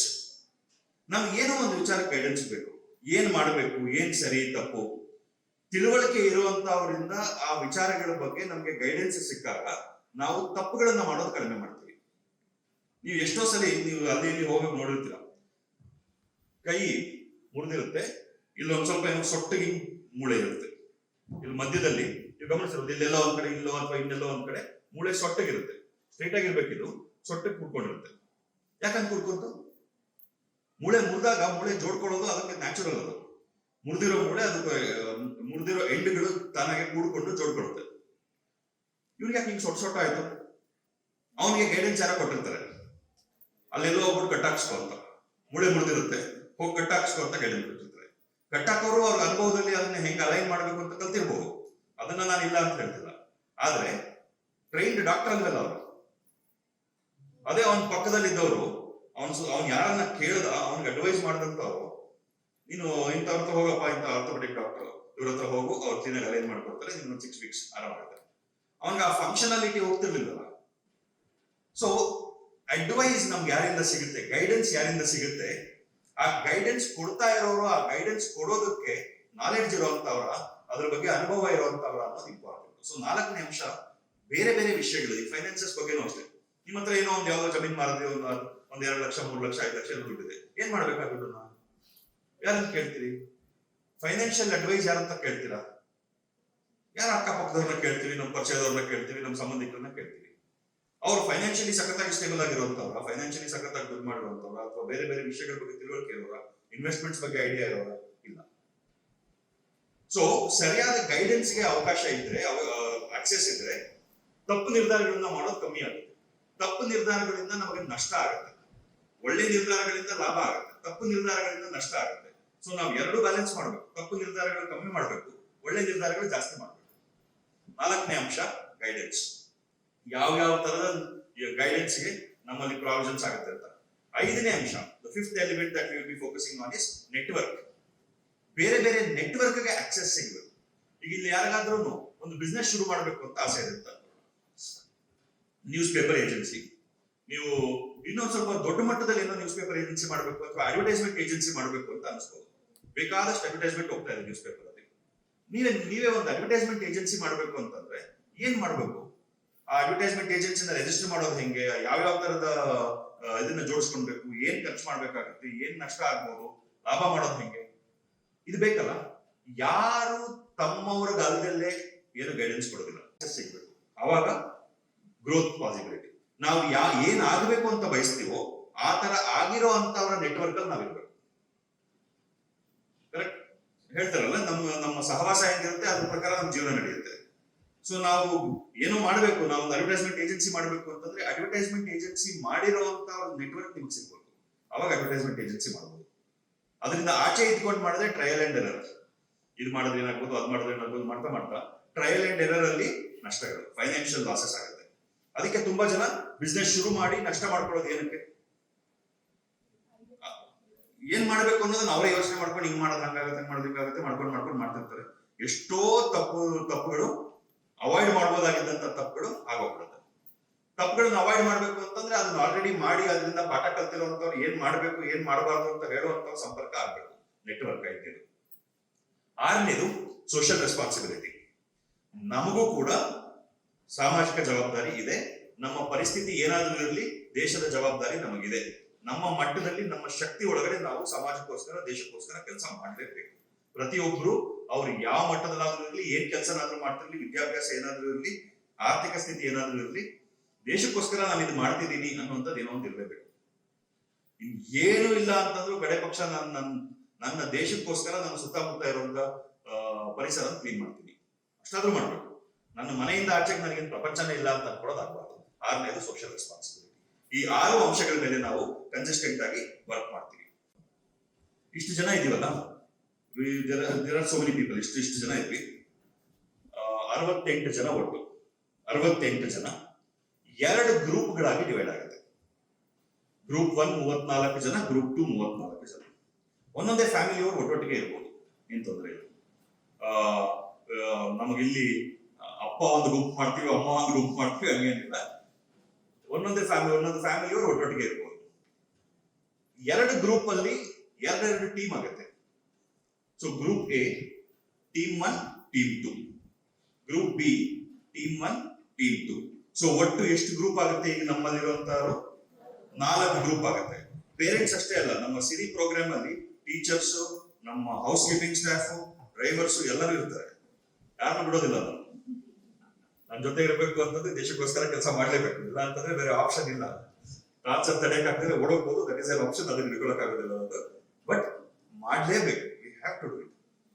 ಇದು ಆಳವಾಗಿ ನೀವು ನೋಡ್ತಾ ಹೋದ್ರೆ ನಮಗೆಲ್ಲ ಚೆನ್ನಾಗಿದೆ ಅಂತ ಅನ್ಸುತ್ತೆ. ನಮ್ಮ ಸುತ್ತಮುತ್ತ ಚೆನ್ನಾಗಿದೆಯಲ್ಲಪ್ಪ, ನಮ್ಮ ಜೀವನ ಚೆನ್ನಾಗಿ ನಡ್ಕೊಂಡು ಹೋಗ್ತಿದೆ ಅಂತ.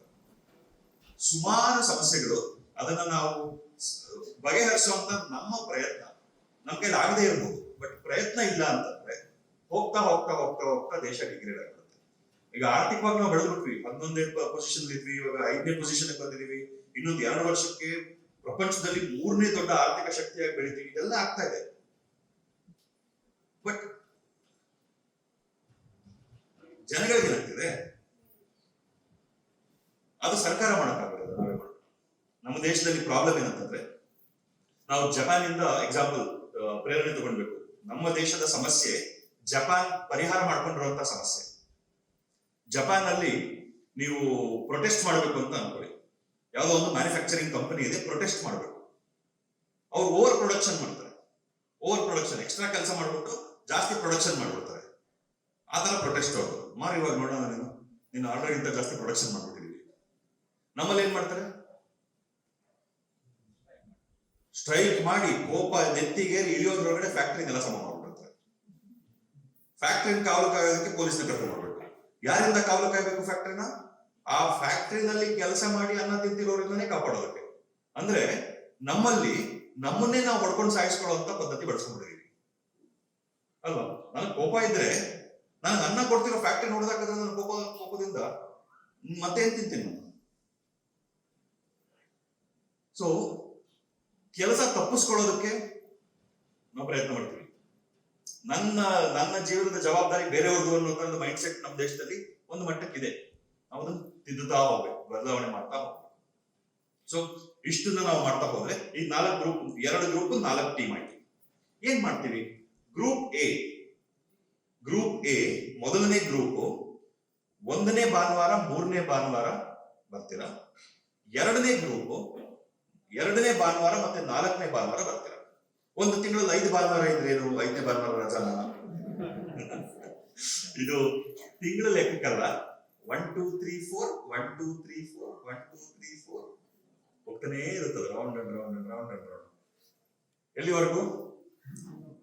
ಎಲ್ಲಿವರೆಗೂ ಮಕ್ಕಳು ಸ್ಕೂಲಲ್ಲಿ ಇರ್ತಾರೆ ಅಲ್ಲಿವರೆಗೂ. ಓಕೆ, ಅದಾದ್ಮೇಲೆ ನೀವುಗಳೇ ಈ ರೌಂಡ್ ಅಂಡ್ ರೌಂಡ್ ನಡೆಸ್ತಾ ಇರ್ತೀರ ನಿಮ್ಮ ಇದರಲ್ಲಿ. ಟ್ರಸ್ಟ್ ಮೀ, ಸಾವಿರಾರು ಉದಾಹರಣೆಗಳಿವೆ. ತಮ್ಮ ಜೀವನದ ಹಿಡಿತನ ತಮ್ಮ ಕೈಗೆ ತಗೊಂಡು ಎಲ್ಲ ಒಟ್ಟಾಗಿ ಕೆಲಸ ಮಾಡಿ ಸಾಲಿಡ್ ಆಗಿ ಬೆಳೆದಿರುವಂತ ಹುಡುಗಿ ಎಂತೆಂಥ ಬ್ಯಾಕ್ಗ್ರೌಂಡ್ ಇಂದ ಬಂದಿರ್ತಾರೆ. ಒಂದು ಡಿಸಿಷನ್ ಮಾಡ್ತೀವಿ ನೋಡುವಂತ ಅಷ್ಟೇ ಡಿಸಿಷನ್ ಮಾಡ್ಬೇಕಾಗಿರೋದು. ಅಷ್ಟೇ ಡಿಸಿಷನ್ ಮಾಡ್ಬಿಟ್ರೆ ಎದ್ಬಿಡ್ತೀವಿ. ಮನುಷ್ಯನಲ್ಲಿ ಅಷ್ಟು ಶಕ್ತಿ ಇದೆ, ಮನುಷ್ಯನ ಶಕ್ತಿ ಅಷ್ಟು ಅಗಾಧವಾದದ್ದು. ಅದ್ರ ಮೇಲೆ ವಿಶ್ವಾಸ ಇರಬೇಕು, ನಿಮ್ಮಲ್ಲಿರೋ ಶಕ್ತಿ ಮೇಲೆ ವಿಶ್ವಾಸ ಇರಬೇಕು, ಸಂಘಟನೆಯಲ್ಲಿರುವಂತಹ ಶಕ್ತಿ ಬಗ್ಗೆ ವಿಶ್ವಾಸ ಇರಬೇಕು. 1+1 ಮ್ಯಾಥಮೆಟಿಕ್ಸ್ ಅಲ್ಲಿ ಮಾತ್ರ 2. 1+1 ಜನಗಳು ಸೇರಿದಾಗ ಏನ್ ಬೇಕೋ ಆಗ್ಬೋದು.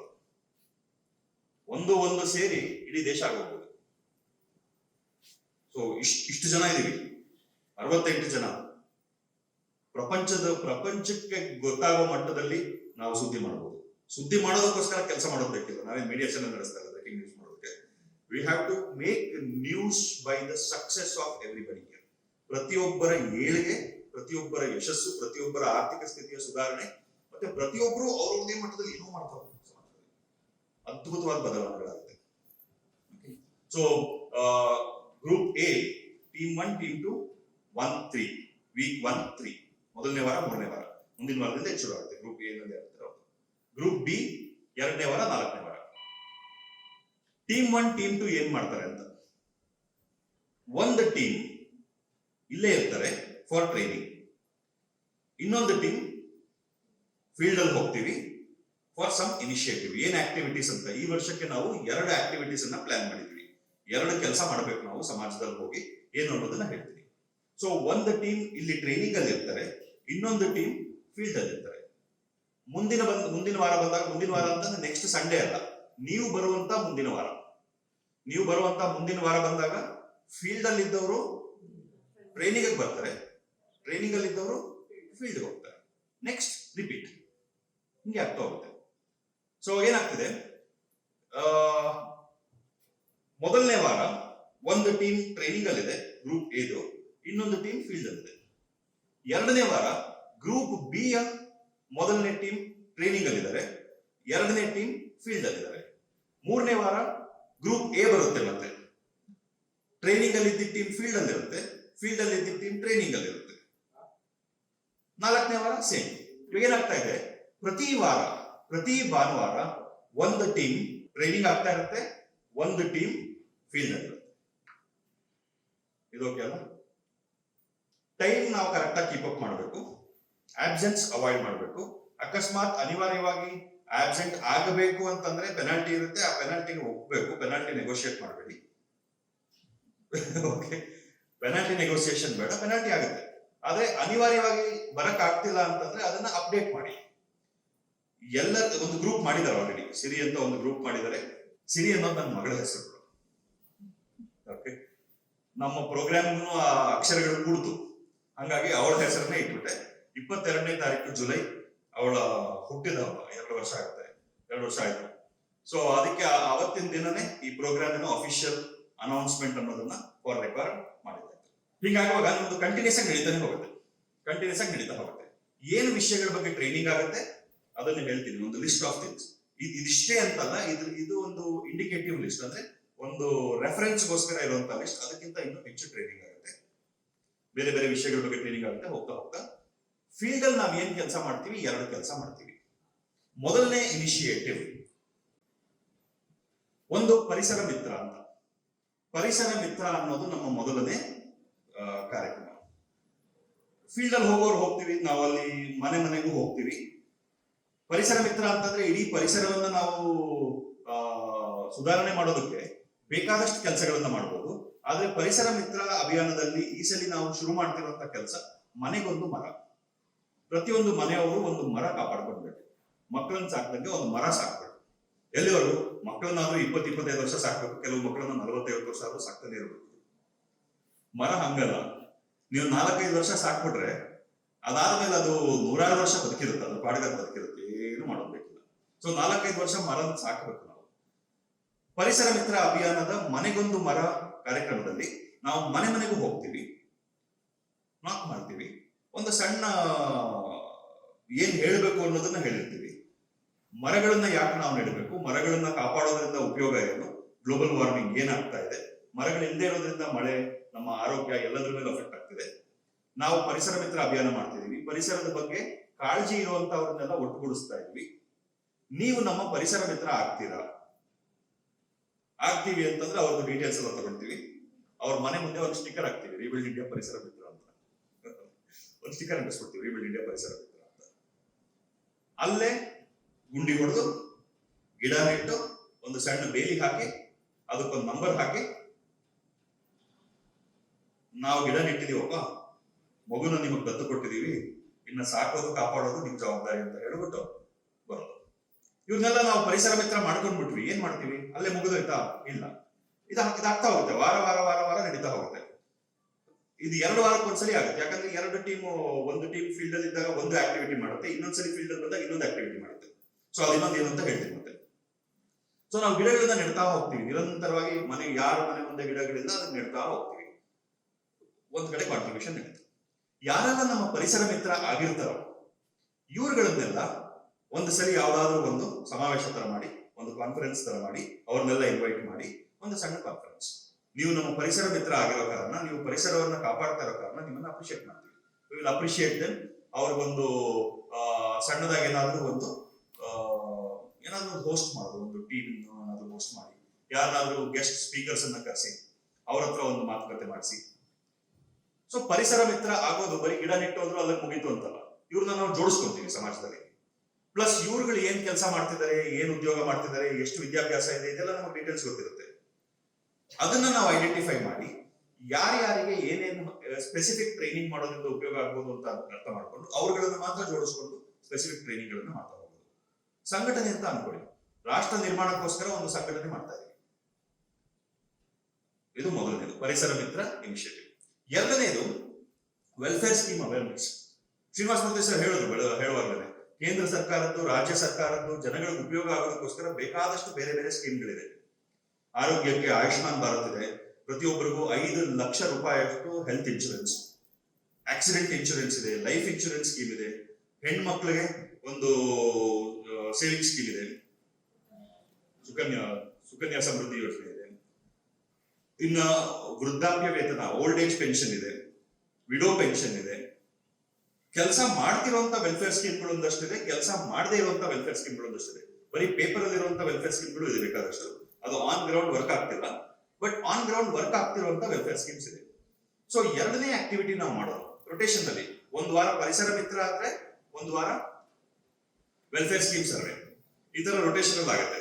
ಸೊ ವೆಲ್ಫೇರ್ ಸ್ಕೀಮ್ ಸರ್ವೆಗೆ ನಾವು ಹೋದಾಗ ಏನ್ ಮಾಡ್ತೀವಿ, ಜನಗಳಿಗೆ ಹೇಳ್ತೀವಿ, ನೋಡಿ ಕೇಂದ್ರ ಸರ್ಕಾರದಿಂದ, ರಾಜ್ಯ ಸರ್ಕಾರದಿಂದ ನಿಮ್ಗೆ ಉಪಯೋಗ ಆಗೋದಕ್ಕೋಸ್ಕರ ಬೇರೆ ಬೇರೆ ಯೋಜನೆಗಳಿದೆ, ಯೋಜನೆಗಳ ಹೆಸರುಗಳನ್ನ ನಾನು ಹೇಳ್ತೀನಿ, ಅದರಲ್ಲಿ ನೀವು ಯಾವ್ದನ್ನ ಬಳಸ್ಕೊಂತಾ ಇದ್ದೀರಾ ಅನ್ನೋದನ್ನ ತಿಳಿಸಿ. ಯಾವ್ದನ್ನ ಬಳಸ್ಕೊಂತಿದ್ದಾರೆ, ಯಾವ್ದನ್ನ ಬಳಸ್ಕೊಂತಿಲ್ಲ ಅನ್ನೋದನ್ನ ನೋಟ್ ಮಾಡ್ಕೊಂತೀವಿ. ಬಳಸ್ಕೊಂಡೇ ಇರೋದ್ರ ಬಗ್ಗೆ, ಯಾವ್ದನ್ನ ಅವ್ರು ಬಳಸ್ಕೊಳ್ತಾ ಇಲ್ಲ ಅದ್ರ ಬಗ್ಗೆ ಅವ್ರಿಗೆ ತಿಳುವಳಿಕೆ ಕೊಡ್ಬೇಕು. ನೋಡಿ ಇದನ್ನ ನೀವು ಬಳಸ್ಕೊಳ್ಳಿ, ಇಂತಿಂತ ಕೆಲಸಕ್ಕೆ ಉಪಯೋಗ ಆಗುತ್ತೆ. ಇದು ಹೆಂಗ್ ಬಳಸ್ಕೊಳ್ಳೋದು ಗೊತ್ತಿಲ್ಲ. ಸೊ ಇದರಲ್ಲಿ ಟ್ರೈನಿಂಗ್ ಅಲ್ಲಿ ನಮ್ಮ ಮಕ್ಕಳನ್ನ ಕೂಡ ಟ್ರೈನ್ ಮಾಡ್ತೀವಿ. ಇದಕ್ಕೆ ಯಾವ ವೆಲ್ಫೇರ್ ಸ್ಕೀಮ್ಗೆ ಎನ್ರೋಲ್ ಮಾಡಬೇಕು ಅಂತಂದ್ರೆ ಅದ್ರದ್ದು ಅಪ್ಲಿಕೇಶನ್ ಪ್ರಾಸೆಸ್ ಏನು, ಎಲ್ಲಿ ಸಿಗುತ್ತೆ ಅಪ್ಲಿಕೇಶನ್, ಏನೇನ್ ಡಾಕ್ಯುಮೆಂಟ್ಸ್ ಹಾಕ್ಬೇಕು, ಅದಕ್ಕೆ ಡಾಕ್ಯುಮೆಂಟ್ಸ್ ಎಲ್ಲ ಹಾಕಿ ಆ ಅಪ್ಲಿಕೇಶನ್ ಅನ್ನ ಎಲ್ಲಿ ಸಬ್ಮಿಟ್ ಮಾಡೋದು, ಸಬ್ಮಿಟ್ ಮಾಡಿದ್ಮೇಲೆ ಎಷ್ಟು ದಿನ ಆದ್ಮೇಲೆ ಅದು ಮುಗಿದು ನಮಗೆ ವಾಪಸ್ ಅದೊಂದು ಎನ್ರೋಲ್ಮೆಂಟ್ ಸಿಗುತ್ತೆ ನಂಬರ್, ಇದೆಲ್ಲ.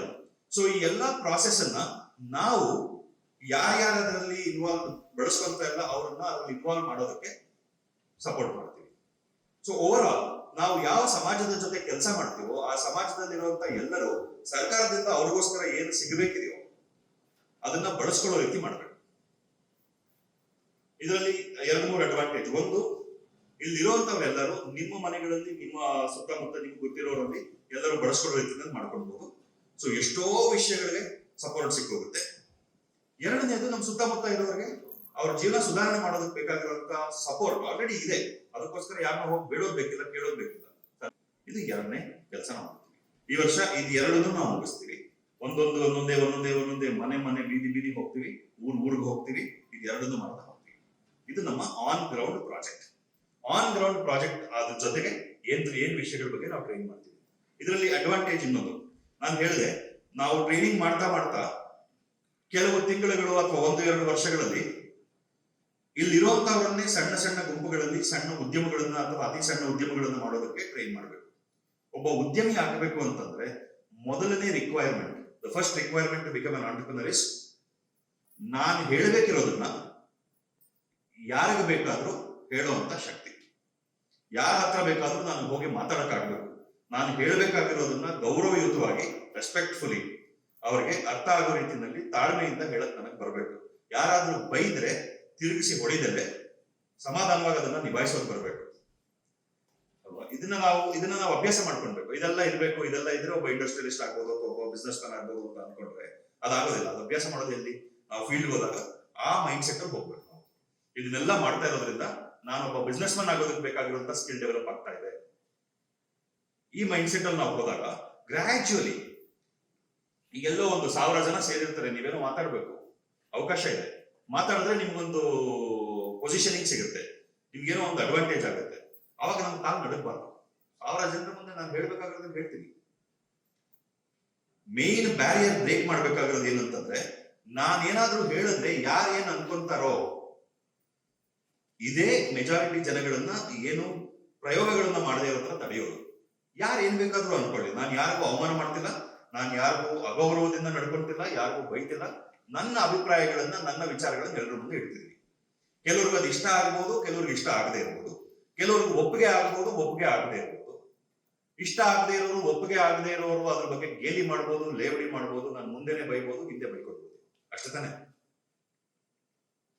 ಅಕಸ್ಮಾತ್ ಯಾರಾದ್ರೂ ಫಿಸಿಕಲಿ ಹೊಡೆಯಕ್ ಬಂದ್ರೆ ಅವಾಗ ನಾವು ಡಿಫೆನ್ಸ್ ಏನ್ ಮಾಡ್ಬೇಕು ಮಾಡ್ತೀವಿ. ಅದು ಬಿಟ್ಟು ಮಿಕ್ಕಿದ್ದೆಲ್ಲ ಏನಾದ್ರೂ ಮಾಡ್ಕೊಳ್ಳಿ. Why do you bother? We don't have to bother. ಯಾರು ಏನ್ ಅನ್ಕೊಂತಾರೆ ಅನ್ನೋದನ್ನ ತಲೆ ಕೆಡಿಸ್ಕೊಳ್ಳದಲ್ಲೇ ಇರೋ ಸ್ಟೇಜ್ ನಾವು ಬಂದ್ರೆ level 1 of training for entrepreneurship development complete ಆಗುತ್ತೆ. ಅದು ಎಲ್ಲಿವರೆಗೂ ನಾವು ಯಾರೇನ್ ಅನ್ಕೊಂತಾರೆ ಅಂತ ಅನ್ಕೊಂಡ್ ಕೂತಿರ್ತೀವೋ ಅಲ್ಲಿವರೆಗೂ ತುಂಬಾ ಲಿಮಿಟೆಡ್ ಎಕ್ಸಿಸ್ಟೆನ್ಸ್. ನಾವು ಅಲ್ಲೇ ಇದ್ದಾಗನೂ ಅನ್ಕೊಂತಾ ಇರ್ತಾರೆ, ಅವ್ರು ನೋಡಿ ಏನ್ ಮಾಡೋದಿಲ್ಲ, ಅವರು ವೇಸ್ಟ್. ಇಷ್ಟೆಲ್ಲ ಈಗ ಎಷ್ಟೋ ಜನ ಮಕ್ಕಳಿಗೆ ವರ್ಷ ಪೂರ್ತಿ ಪ್ರಯತ್ನ ಪಟ್ಟಿರ್ತಾರೆ, ಕಷ್ಟಪಟ್ಟು ಓದಿರ್ತಾರೆ, ಆದ್ರೆ ಅವ್ರಿಗೆ ಮಾರ್ಕ್ಸ್ ಕಮ್ಮಿ ಬರುತ್ತೆ. ಮಾರ್ಕ್ಸ್ ಕಮ್ಮಿ ಬಂದಾಗ ಅವ್ರ ಸುತ್ತಮುತ್ತ ಇರೋರು, ಮನೆಯವರು ಅವ್ರು ಓದಿರೋದನ್ನ ನೋಡಿದವರು ಸ್ವಲ್ಪ ಆಯ್ತು ಕೊಡಪ್ಪ ಇರ್ಲಿ ಪರವಾಗಿಲ್ಲ, ಏನೋ ಆದಷ್ಟಾಗ್ಲಿ ಒಳ್ಳೇದು. ಸುತ್ತಮುತ್ತ ಇರ್ತಾರಲ್ಲ, ಇಷ್ಟು ಮಾರ್ಕ್ಸ್ ತೆಗೆಯೋದಕ್ಕೆ ಅಷ್ಟೆಲ್ಲ ಅರ್ಕೊಂಡ್ಬೇಕಂತ ಇಷ್ಟಕ್ಕೆ ಅಷ್ಟೆಲ್ಲ ಮಾಡ್ಬೇಕಿತ್ತು. ಇವನು ಆಡ್ತಿದ್ದು ನೋಡಿ ಏನ್ IAS ಮಾಡ್ಬಿಡ್ತಾನೆ ಅಂತ ಅನ್ಕೊಂಡ್ಬಿಟ್ಟಿದ್ವಿ ನಾವು. ನೋಡಿದ್ರೆ ಸೆಕೆಂಡ್ ಕ್ಲಾಸ್ ಅಲ್ಲಿ ಪಾಸ್ ಆಗಿದ್ವಿ BSc. ನೆಕ್ಸ್ಟ್ ಹಂತದಲ್ಲಿ ಅದು ಮತ್ತೆ ಪ್ರಯತ್ನ ಪಡ್ಬೇಕು. ಯಾರು ಪ್ರಯತ್ನ ಪಡೋದನ್ನ ನಿರಂತರವಾಗಿ ಮಾಡ್ತಾ ಇರ್ತಾರೋ ಅವ್ರು ಮಾತ್ರ ಹೇಳಿ ಆಗ್ತಾರೆ. ಅನ್ಕೊಂತಾ ಇರ್ತಾರೆ, ಅನ್ಕೊಳ್ಳೋರ್ಗೆಲ್ಲ ತಲೆ ಕೆಡಿಸ್ಕೊಂಡ್ಬಾರ್ದು. ಇಷ್ಟು. ಸೊ ಇಲ್ಲಿವರೆಗೂ ಕ್ಲಾರಿಟಿ ಇದೆಯಾ? ಸೊ ನಮಗೆ ಇನ್ನು ನೆಕ್ಸ್ಟ್ ಇಂದ ಆಕ್ಷನಬಲ್ ಟ್ರೈನಿಂಗ್ ಇರುವಾಗ ಒಂದೊಂದು ವಿಷಯಗಳ ಬಗ್ಗೆ ಟ್ರೈನಿಂಗ್ ಆಗ್ತಾ ಹೋಗುತ್ತೆ. ಫೀಲ್ಡ್ ಅಲ್ಲಿ ಇರುವಾಗ ಆಕ್ಷನ್, ಅದಕ್ಕೂ ಗೈಡೆನ್ಸ್ ಇರುತ್ತೆ. ನಮ್ಮ ಟೀಚರ್ಸ್ ಜೊತೆಲಿ ಇರ್ತಾರೆ, ಸ್ಟಾಫ್ ಕೂಡ ಜೊತೆಲಿ ಇರ್ತಾರೆ. ಒಟ್ಟಿಗೆ ಹೋಗೋದು, ಇಲ್ಲಿಗೆ ಬರಬೇಕು, ಸ್ಕೂಲ್ಗೆ ಬರಬೇಕು, ಇಲ್ಲಿಂದಾನೇ ಬಸ್ಸಲ್ಲಿ ಹೋಗ್ತೀವಿ. ಹೋಗ್ಬೇಕಾದ್ರೆ ಬೇರೆ ಬರಬೇಕು, ಸ್ಕೂಲ್ ಬಸ್ಸಲ್ಲಿ ಹೋಗ್ತೀವಿ. ಹೋಗ್ಬಿಟ್ಟು ಸ್ಕೂಲ್ ಬಸ್ ಒಂದ್ ಕಡೆ ನಿಲ್ಲುತ್ತೆ, ನಾವು ಅಲ್ಲಿಂದ ಗುದ್ಲಿ ತಗೊಂಡು ಹೋಗಿ ಗುಂಡಿ ಹೊಡೆದು ಗಿಡ ನೆಟ್ಟು ನಗಬೇಕು. ಜನ ನಗಬೇಕು. ನೀವು ಮಾಡ್ತಿರುವಾಗ ನೋಡ್ಬಿಟ್ಟು ಸುತ್ತಮುತ್ತ ಇರೋರು ನಗಬೇಕು. ನೀವು ಅದನ್ನ ನೋಡ್ಬೇಕು. ನೀವು ಅವ್ರು ನಗ್ತಿರೋದನ್ನ ನೋಡಿದೀರಾ ಅನ್ನೋದು ಅವ್ರಿಗೆ ಗೊತ್ತಾಗ್ಬೇಕು. ಆದ್ರೆ ನೀವೇನು ಮಾತಾಡಬಾರ್ದು. ಇಷ್ಟೇ. ಎಲ್ಲಿಂದ ಬರುತ್ತೆ ಶಕ್ತಿ? ಗುದ್ಕೊಂಡು ಹೋಗೋದಕ್ಕೆ, ಕಷ್ಟಗಳನ್ನೆಲ್ಲ ಗುದ್ಕೊಂಡು ಹೋಗೋಕೆ ಶಕ್ತಿ ಎಲ್ಲಿಂದ ಬರುತ್ತೆ ಅಂತಂದ್ರೆ, ಜನಗಳ ನಗೋದು ಆಡ್ಕೊಳ್ಳೋದು ಇರುತ್ತಲ್ಲ, ಅದೇ ಶಕ್ತಿ. ಅದಕ್ಕೆ ನೀವು ವಾಪಸ್ ಹೇಳ್ಬಿಟ್ರೆ ಒಂಥರ ಅವ್ರು ನಿಮ್ಮ ಜೀವನದ ಎಂಜಿನ್ಗೆ, ಟ್ಯಾಂಕ್ಗೆ ಪೆಟ್ರೋಲ್ ಹಾಕ್ತಾ ಇದ್ದಾರೆ. ನೀವು ಅದನ್ನ ತೆಗೆದು ವಾಪಸ್ ಎರಿಸ್ತಾ ಇದ್ದಾರೆ. ರಿಯಾಕ್ಟ್ ಮಾಡಬಾರ್ದು, ಬಟ್ ಅದನ್ನ ತಗೊಂಡ್ಬೇಕು, ಗಮನಿಸ್ಬೇಕು, ನೋಡ್ಬೇಕು, ಮಾಡಬೇಕು, ಟೈಮ್ ಕೊಡ್ಬೇಕು. ನಾವು ಮಾಡೋದನ್ನ ಮಾಡ್ತಾ ಹೋಗ್ತಾ ಇರ್ಬೇಕು. ಅದಾದ್ಮೇಲೆ ನನಗ್ ಗೊತ್ತಿತ್ತು ನೀನ್ ಏನೋ ಮಾಡ್ತೀಯ ಜೀವನದಲ್ಲಿ ಅಂತ ನನಗೆ ಗೊತ್ತಿತ್ತು, ಸಾಮಾನ್ಯ ಅಲ್ಲ ನೀನು ಅಂತ ನಿಮ್ಗೆ ಬಂದಿರ್ತಾರೆ. ಡೆವಲಪ್ಮೆಂಟ್, ಪರ್ಸನಲ್ ಡೆವಲಪ್ಮೆಂಟ್ ಅಲ್ಲಿ ಫಸ್ಟ್ ಆಸ್ಪೆಕ್ಟ್ ಇಸ್ ಹ್ಯಾಬಿಟ್ಸ್, ಅಭ್ಯಾಸಗಳು. ಏನೆಲ್ಲ ಅಭ್ಯಾಸಗಳ ಮೇಲೆ ನಾವು ಗಮನ ಕೊಡ್ತಾ ಹೋಗ್ತೀವಿ? ಡೈಲಿ ರೊಟೀನ್ ಮ್ಯಾನೇಜ್ಮೆಂಟ್, ನಾವು ದಿನನಿತ್ಯದ ನಮ್ಮ ದಿನಚರಿಯನ್ನ ಹೆಂಗ್ ನಿಭಾಯಿಸ್ಕೊಳ್ತೀವಿ, ಏನೇನ್ ಮಾಡ್ತೀವಿ ಅನ್ನೋದು.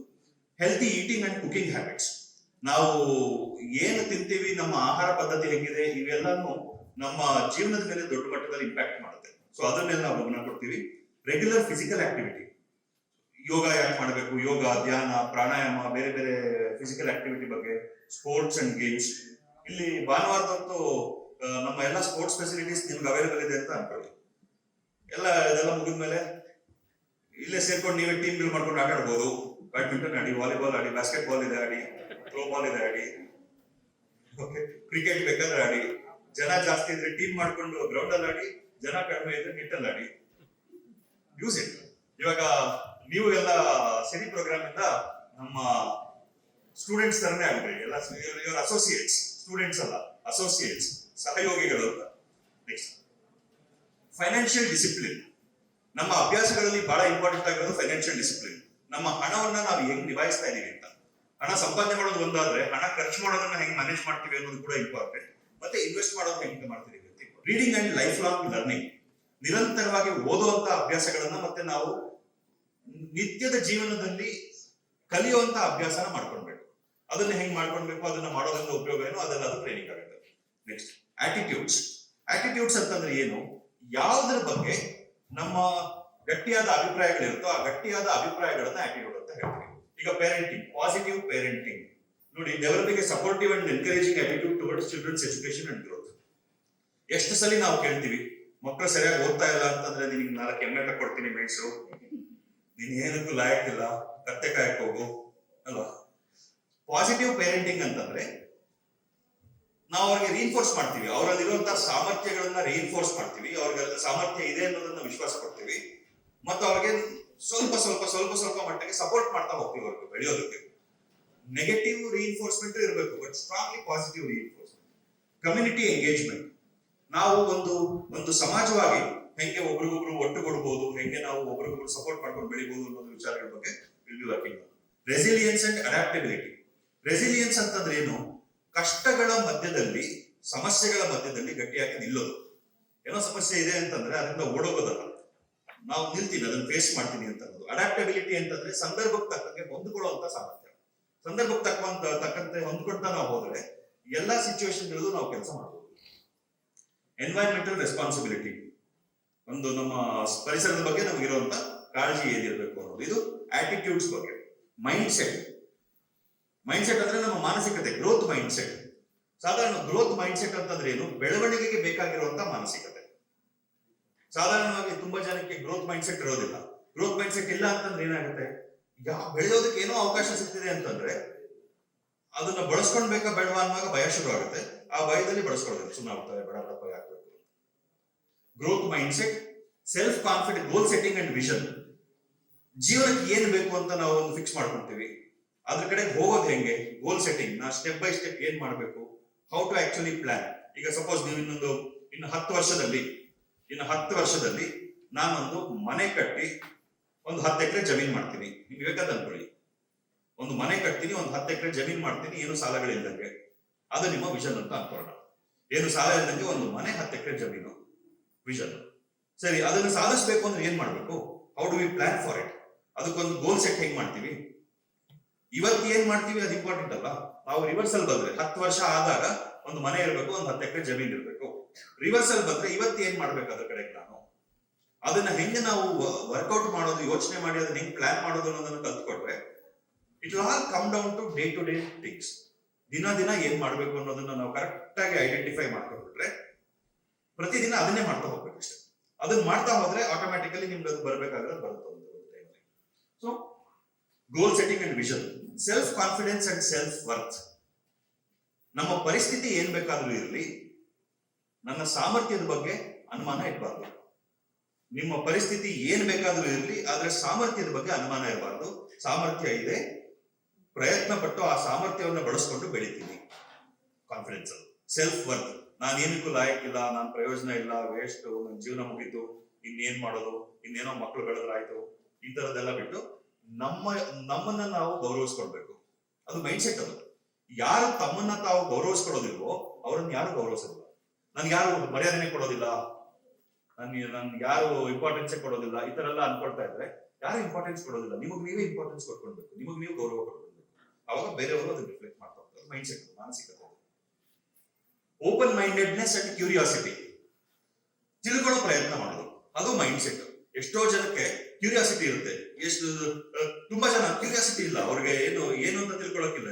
ತಿಳ್ಕೊಳಕ್ಕೂ ಮುಂಚೆ ಅದ್ರ ಬಗ್ಗೆ ಕನ್ಕ್ಲೂಷನ್ ಬರ್ತಾರೆ, ಇಲ್ಲ ಇಷ್ಟ ಇದು ನನಗೆ ಗೊತ್ತು. ಕ್ಯೂರಿಯಾಸಿಟಿ ಇರ್ಬೇಕು, ಅದು mind set. Next mindfulness and stress management. ನಮ್ಮ ಸುತ್ತಮುತ್ತ ಏನ್ ನಡೀತಿದೆ ಅದ್ರ ಬಗ್ಗೆ ಪ್ರಜ್ಞೆ ಇರ್ಬೇಕು ನಮಗೆ. ನಮ್ಮ ಶರೀರದಲ್ಲಿ, ನಮ್ಮ ಮನಸ್ಸಿನಲ್ಲಿ, ನಮ್ಮ ಸುತ್ತಮುತ್ತ ಏನ್ ನಡೀತಿದೆ ಅದ್ರ ಬಗ್ಗೆ ಪ್ರಜ್ಞೆ ಇರ್ಬೇಕು. ಈ ಕ್ಷಣದಲ್ಲಿ ನಾವು ಕೆಲಸ ಮಾಡ್ಬೇಕು, ಈ ಕ್ಷಣದಲ್ಲಿ ಇರ್ಬೇಕು. ಹಿಂದೆ ಆಗಿರೋದ್ರ ಬಗ್ಗೆ ಹತ್ಕೊಂಡು ಕೂತ್ಕೊಳ್ಳೋದು, ಮುಂದೆ ಆಗಿರೋದ್ರ ಬಗ್ಗೆ ಭಯ ಪಟ್ಕೊಂಡು ಕೂತ್ಕೊಳ್ಳೋದು ಏನ್ ಪ್ರಯೋಜನ. ಈ ಕ್ಷಣಕ್ಕೆ ಏನ್ ಮಾಡ್ಬೇಕು ಅದನ್ನ ಮಾಡ್ತಾ ಹೋಗ್ಬೇಕು. ಇದೆಲ್ಲ ನಾವು ಟ್ರೈನ್ ಮಾಡ್ಕೊಂಡು ಡೆವಲಪ್ ಮಾಡ್ಕೊಳ್ಬೇಕು, ನಮ್ಮ ಮನಸ್ಸನ್ನ ನಾವು ಟ್ರೈನ್ ಮಾಡ್ಬೇಕು. ಎರಡನೇದು ನಾಲೆಡ್ಜ್. ಏನ್ರ ಬಗ್ಗೆ ಎಲ್ಲ ನಾಲೆಡ್ಜ್, ಹೆಲ್ತ್ ಅಂಡ್ ಹೈಜೀನ್. ನಮ್ಮ ಆರೋಗ್ಯ ಮತ್ತೆ ಹೈಜೀನ್ ಬಗ್ಗೆ ನಮಗೆ ನಾಲೆಡ್ಜ್ ಡೆವಲಪ್ ಆಗ್ಬೇಕು. ಚೈಲ್ಡ್ ಡೆವಲಪ್ಮೆಂಟ್ ಅಂಡ್ ಎಜುಕೇಶನ್, ಮಕ್ಕಳ ಬೆಳವಣಿಗೆ ಹೇಗಾಗುತ್ತೆ, ವಿದ್ಯಾಭ್ಯಾಸದ ಬಗ್ಗೆ, ಇದೆಲ್ಲದ್ರ ಬಗ್ಗೆ ನಾಲೆಡ್ಜ್ ಬರ್ಬೇಕು ನಮಗೆ. ಬೇಕಾದಷ್ಟು ಇದೆ ವಿಷಯಗಳು. ಆ ವಿಷಯಗಳು ನಮಗೆ ತಿಳಿದಿರೋದಕ್ಕಿಂತ ಹೆಚ್ಚಿರುತ್ತೆ. ನಮ್ಗೇನ್ ಗೊತ್ತಿದ್ಯೋ ಅದಕ್ಕಿಂತ ಜಾಸ್ತಿ ವಿಷಯಗಳಿರುತ್ತೆ, ಅದನ್ನ ತಿಳ್ಕೊಳ್ಬೇಕು. Child development and education, financial literacy, ಹಣದ ಬಗ್ಗೆ ನಿಮ್ಗೆ ತಿಳುವಳಿಕೆ ಇರಲೇಬೇಕು. ಹಣ ಅಂತಂದ್ರೆ ಏನು, ಅದನ್ನ ಸಂಪಾದನೆ ಮಾಡೋದು ಏನು, ಅದು ಹೆಂಗ್ ಮ್ಯಾನೇಜ್ ಆಗುತ್ತೆ, ಹೆಂಗ್ ವರ್ಕ್ ಆಗುತ್ತೆ. ಈಗ ನಾನೊಂದು ಎಕ್ಸಾಂಪಲ್, ನಾನೊಂದು ಪ್ರಶ್ನೆ ಕೇಳ್ತೀನಿ ನಿಮ್ಗೆ. ಇವತ್ತು ನೀವು ಎಷ್ಟು ಪರ್ಸೆಂಟ್ ಇಂಟ್ರೆಸ್ಟ್ ಇದೆ? 6.8%, 7% ಅಂತ ಅನ್ಕೊಳ್ಳೋಣ. 7% ಅಂತ ಅನ್ಕೊಳ್ಳೋಣ. 100 ರೂಪಾಯಿ ಫಿಕ್ಸೆಡ್ ಡೆಪಾಸಿಟ್ ಇಟ್ರಿ. ಮುಂದಿನ ವರ್ಷ ಇಷ್ಟೊತ್ತಿಗೆ 100 ರೂಪಾಯಿ ಎಷ್ಟಾಗಿರುತ್ತೆ? 107 ರೂಪಾಯಿ ಆಗಿರುತ್ತೆ. 7% ಇಂಟ್ರೆಸ್ಟ್ ಅಂತ 107 ರೂಪಾಯಿ ಆಗಿರುತ್ತೆ. ಇನ್ಫ್ಲೇಷನ್ ಅಂತಂದ್ರೆ ಏನು? ಹಣದುಬ್ಬರ. ಎಷ್ಟೊಂದು ಮಾತಾಡ್ತಾರೆ ಈಗ ಬಜೆಟ್ ಎಲ್ಲ ಬಂತು, ಹಣದುಬ್ಬರ, ಇನ್ಫ್ಲೇಷನ್, ಅದು ಇದು, ಇನ್ಫ್ಲೇಷನ್ ಮ್ಯಾನೇಜ್ಮೆಂಟ್ ಎಲ್ಲ ಇರ್ತದೆ. ಇನ್ಫ್ಲೇಷನ್ ಅಂತಂದ್ರೆ ಏನು? ಹಣ ಎಷ್ಟು ದುಬಾರಿ ಆಯ್ತು ಅಂತ. ಅಂದ್ರೆ 1 ರೂಪಾಯಿಗೆ ನಾನು ಏನಾದ್ರೂ ವಸ್ತು ಖರೀದಿ ಮಾಡಕ್ ಆಗ್ತಾ ಇದ್ರೆ ಇವತ್ತು, ಅದೇ ವಸ್ತುವನ್ನ ಅದೇ ಪ್ರಮಾಣದಲ್ಲಿ ಖರೀದಿ ಮಾಡೋದಕ್ಕೆ ಮುಂದಿನ ವರ್ಷ 1 ರೂಪಾಯಿ 8 ಪೈಸಾ ಕೊಡ್ಬೇಕು ಅಂತಂದ್ರೆ ಹಣದುಬ್ಬರ 8%. ಅಂದ್ರೆ ಅಷ್ಟು ಬೆಲೆ ಜಾಸ್ತಿ ಆಗಿದೆ ಅಂತ ನಾವ್ ಅನ್ಕೋತೀವಲ್ಲ. ನಮ್ಮ ಮನೆಯಲ್ಲಿ ಅಜ್ಜಿ ತಾತ ಎಲ್ಲ ಹೇಳ್ತಾರೆ, ನಮ್ ಕಾಲದಲ್ಲಿ 2 ರೂಪಾಯಿ ಅಕ್ಕಿ ಸಿಕ್ತಿತ್ತು, ಇವಾಗ 60 ರೂಪಾಯಿ ಆಗ್ತಿದೆ ಕೆಜಿ, ಕಾಲ ಕೆಟ್ಟೋಯ್ತು. ಏನು ಕಾಲ ಕೆಟ್ಟೋಗಿಲ್ಲ, ಇನ್ಫ್ಲೇಷನ್ ಹಂಗೆ ಆಗಿದೆ, ಇನ್ಫ್ಲೇಷನ್ ಬೆಳೀತಾ ಹೋಗುತ್ತೆ. ಸೊ 8% ಇನ್ಫ್ಲೇಷನ್ ಇದ್ರೆ ನಿಮ್ಗೆ 7% ಫಿಕ್ಸ್ಡ್ ಡೆಪಾಸಿಟ್ ಅಲ್ಲಿ ರಿಟರ್ನ್ ಬರ್ತಿದ್ರೆ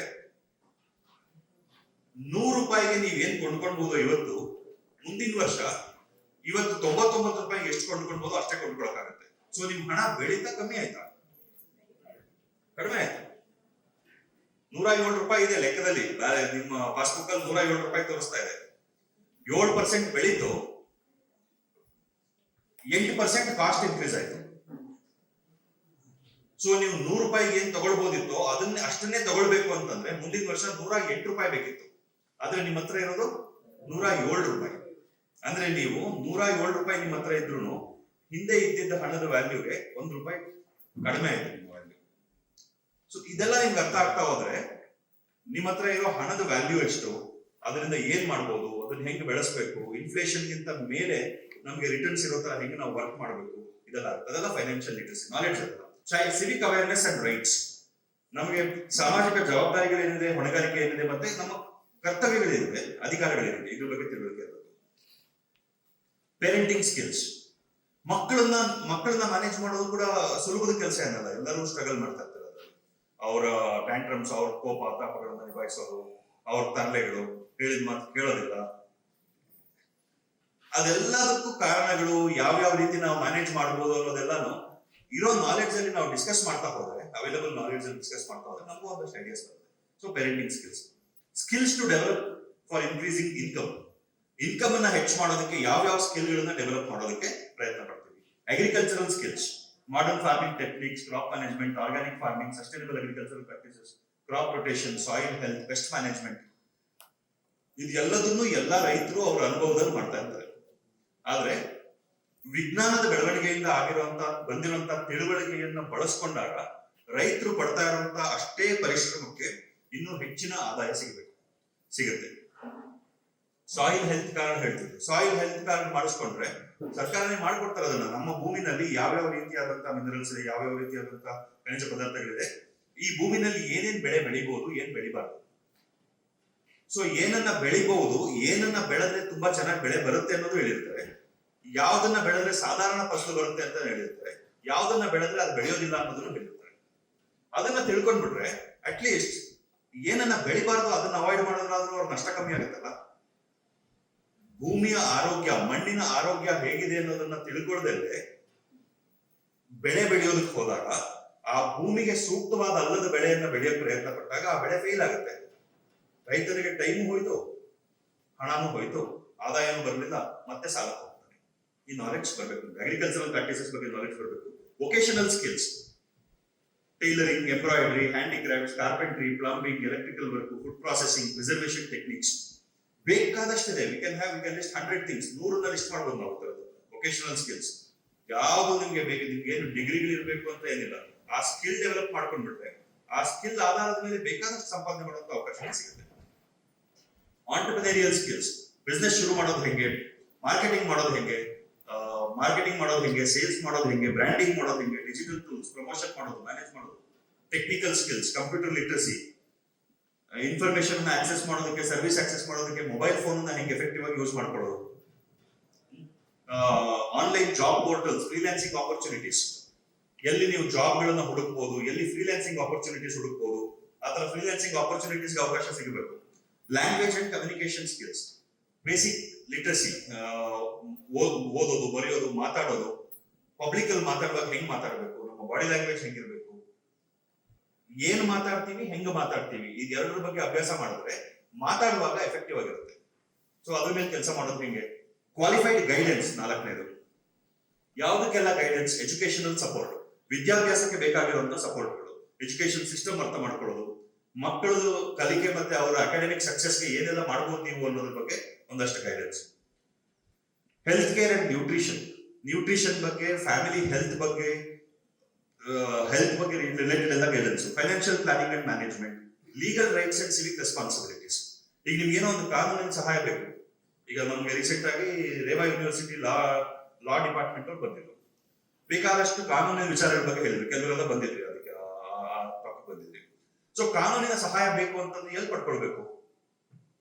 ಗೈಡೆನ್ಸ್, ಅದಕ್ಕೆ ಬೇಕಾಗಿರುವಂತ ನೆಟ್ವರ್ಕ್. ಈ ನಮ್ಮ ಪ್ರೋಗ್ರಾಮ್ ಅಲ್ಲಿ ಇರುವಂತವ್ರಿಗೆ ಎಲ್ಲಾ ವಿಷಯಗಳಲ್ಲೂ ನಮಗೆ ಗೈಡೆನ್ಸ್ ಬೇಕು ಅಂತಂದ್ರೆ ಯಾರನ್ನ ನಾವು ರೀಚ್ ಔಟ್ ಆಗ್ಬೋದು ಅನ್ನುವಂತ ಒಂದು ನೆಟ್ವರ್ಕ್ ಅನ್ನ ನಾವು ಕ್ರಿಯೇಟ್ ಮಾಡ್ತಾ ಇದ್ವಿ.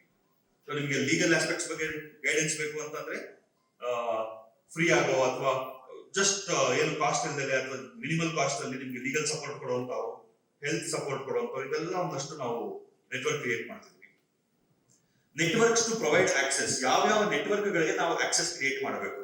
ಎಜುಕೇಶನಲ್ ನೆಟ್ವರ್ಕ್, ರಿಸೋರ್ಸ್ ಗಳನ್ನ ಡೆವಲಪ್ ಮಾಡೋದಕ್ಕೆ. ಹೆಲ್ತ್ ಕೇರ್ ನೆಟ್ವರ್ಕ್, ಈಗ ಯಾವ ಹಾಸ್ಪಿಟಲ್ ಹೋಗ್ಬೇಕು, ನಾವು ಏನೋ ಆಪರೇಷನ್ ಮಾಡಿಸ್ಬೇಕು, ಎಲ್ಲಿ ಹೋಗ್ಬೇಕು, ಎಲ್ಲಿ ಹೋದ್ರೆ ನಮಗೆ ಗ್ಯಾರಂಟಿ ಆಗಿ ನಮ್ಮ ಈ ಗ್ರೂಪ್ ಅಲ್ಲಿ ಇರುವಂತವ್ರಿಗೆ, ರಿಬಿಲ್ಡ್ ಇಂಡಿಯಾ ಅಸೋಸಿಯೇಟ್ಸ್ ಯಾರಿರ್ತಾರೆ ಅವ್ರಿಗೆ ಖಂಡಿತವಾಗ್ಲೂ ಬೆಲೆಯನ್ನ ಹೆಚ್ಚು ಮಾಡದೆ ಸರಿಯಾದ ಟ್ರೀಟ್ಮೆಂಟ್ ಕೊಡ್ತಾರೆ ಅನ್ನೋ ಕಾನ್ಫಿಡೆನ್ಸ್ ಬೇಕಲ್ಲ. So we are working on ಆ ನೆಟ್ವರ್ಕ್ ಗಳಿಗೆ ಆಕ್ಸೆಸ್ ಕ್ರಿಯೇಟ್ ಮಾಡೋದಕ್ಕೆ. ಹಾಸ್ಪಿಟಲ್ಸ್, ಇಂತಿಂತ ಹಾಸ್ಪಿಟಲ್ಗಳು, ನಮ್ಮ ರಿಬಿಲ್ಡ್ ಇಂಡಿಯಾ ಅಸೋಸಿಯೇಟ್ಸ್ ಯಾರಾದ್ರೂ ಬಂದ್ರೆ ಅವ್ರಿಗೆ ಯಾವ ರೀತಿ ನೀವು ಬೆನಿಫಿಟ್ಸ್ ಕೊಡಬೇಕು, ಇದೆಲ್ಲದನ್ನ ನಾವು ಕ್ರಿಯೇಟ್ ಮಾಡಿ ಇಂತಿಂತ ಹಾಸ್ಪಿಟಲ್, ಹೆಂಗೆ ಇನ್ಶೂರೆನ್ಸ್ ಅವ್ರು ಹೇಳ್ತಾರಲ್ಲ, ಇಂತಿಂತ ಹಾಸ್ಪಿಟಲ್ ಹೋದ್ರೆ ಇನ್ಶೂರೆನ್ಸ್ ಕವರ್ ಆಗುತ್ತೆ ಅಂತ, ಆತರ ಇಂತಿಂತ ಹಾಸ್ಪಿಟಲ್ ಹೋದ್ರೆ, ಇಂತಿಂತ ಡಾಕ್ಟರ್ಸ್ ಹತ್ರ ಹೋದ್ರೆ ನೀವು ರಿಬಿಲ್ಡ್ ಇಂಡಿಯಾ ಅಸೋಸಿಯೇಟ್ ಅನ್ನೋ ಕಾರಣಕ್ಕೆ ನಿಮಗೆ ಅಡ್ವಾಂಟೇಜ್ ಸಿಗುತ್ತೆ ಅನ್ನುವಂತ ಒಂದು ವ್ಯವಸ್ಥೆ ನಾವು ಕ್ರಿಯೇಟ್ ಮಾಡ್ತೀವಿ. ಫೈನಾನ್ಷಿಯಲ್ ನೆಟ್ವರ್ಕ್ಸ್ ಅಷ್ಟೇ. ಈಗ ಬ್ಯಾಂಕಿಂಗ್ ಸಪೋರ್ಟ್ ಎನಿವೇಸ್ ಬ್ಯಾಂಕ್ ಅಲ್ಲಿ ಸಿಗುತ್ತೆ, ಅದಲ್ಲದೆ ಕೂಡ ಫೈನಾನ್ಷಿಯಲ್ ಗೈಡೆನ್ಸ್ ಕೊಡೋದಕ್ಕೆ, ಹೆಂಗೆ ಇನ್ವೆಸ್ಟ್ ಮಾಡಬೇಕು, ಹಣನ ಅರ್ಥ ಮಾಡ್ಕೊಳ್ಳೋದು ಹೆಂಗೆ, ಖರ್ಚುಗಳನ್ನ ಮ್ಯಾನೇಜ್ ಮಾಡೋದು ಹೆಂಗೆ, ಫೈನಾನ್ಷಿಯಲ್ ಪ್ಲಾನಿಂಗ್ ಮಾಡೋದು, expense management, wealth building, wealth creation, ಇದೆಲ್ಲದಕ್ಕೂ ಗೈಡೆನ್ಸ್ ಕೊಡೋದಕ್ಕೆ ಕ್ವಾಲಿಫೈಡ್ ಫೈನಾನ್ಷಿಯಲ್ ಎಕ್ಸ್ಪರ್ಟ್ಸ್ ಅನ್ನ ಆ ಒಂದು ನೆಟ್ವರ್ಕ್ ಗೆ ಎಲ್ಲರನ್ನು ಕನೆಕ್ಟ್ ಮಾಡ್ತೀವಿ ಅದನ್ನ. Employment and skill development networks, ಬೇರೆ ಬೇರೆ ವೊಕೇಶನಲ್ ಟ್ರೈನಿಂಗ್ ಮಾಡಬೇಕು, ಅದಕ್ಕೆಲ್ಲ ಬೇಕಲ್ಲ, ರಿಸೋರ್ಸಸ್ ಬೇಕು, ಜನ ಬೇಕು, ಟ್ರೈನಿಂಗ್ ಮಾಡುವಂತವರು ಎಕ್ಸ್ಪರ್ಟ್ಸ್ ಬೇಕು. ಆ ತರ ನೆಟ್ವರ್ಕ್ಸ್ ಅನ್ನ ಈ ನಮ್ಮ ಸಿರಿ ಇನಿಷಿಯೇಟಿವ್ ಅಲ್ಲಿರುವಂತ ಕನೆಕ್ಟ್ ಮಾಡ್ತೀವಿ. Community and social support network, local self help groups, ಇದೆಲ್ಲ ಆಲ್ರೆಡಿ ಇದೆ. ನಮ್ಮ ಸ್ವಸಹಾಯ ಸಂಘಗಳು ಆಲ್ರೆಡಿ ಆಪರೇಷನ್ ಅಲ್ಲಿ ಇದೆ, ಅವ್ರಗಳ ಜೊತೆಗೆ ನೆಟ್ವರ್ಕ್ ಮಾಡ್ಕೊಳ್ಬೇಕು, ಕನೆಕ್ಟ್ ಮಾಡ್ಕೊಳ್ಬೇಕು, ಅಲ್ಲಿಂದ ಸಿಗುವಂತ ಉಪಯೋಗಗಳನ್ನು ಬಳಸ್ಕೊಳ್ಬೇಕು. ನೆಕ್ಸ್ಟ್, ಸೋಷಿಯಲ್ ರೆಸ್ಪಾನ್ಸಿಬಿಲಿಟಿ, ಏನೇಂದ್ರ ಬಗ್ಗೆ ಕೆಲಸ ಮಾಡ್ತೀವಿ.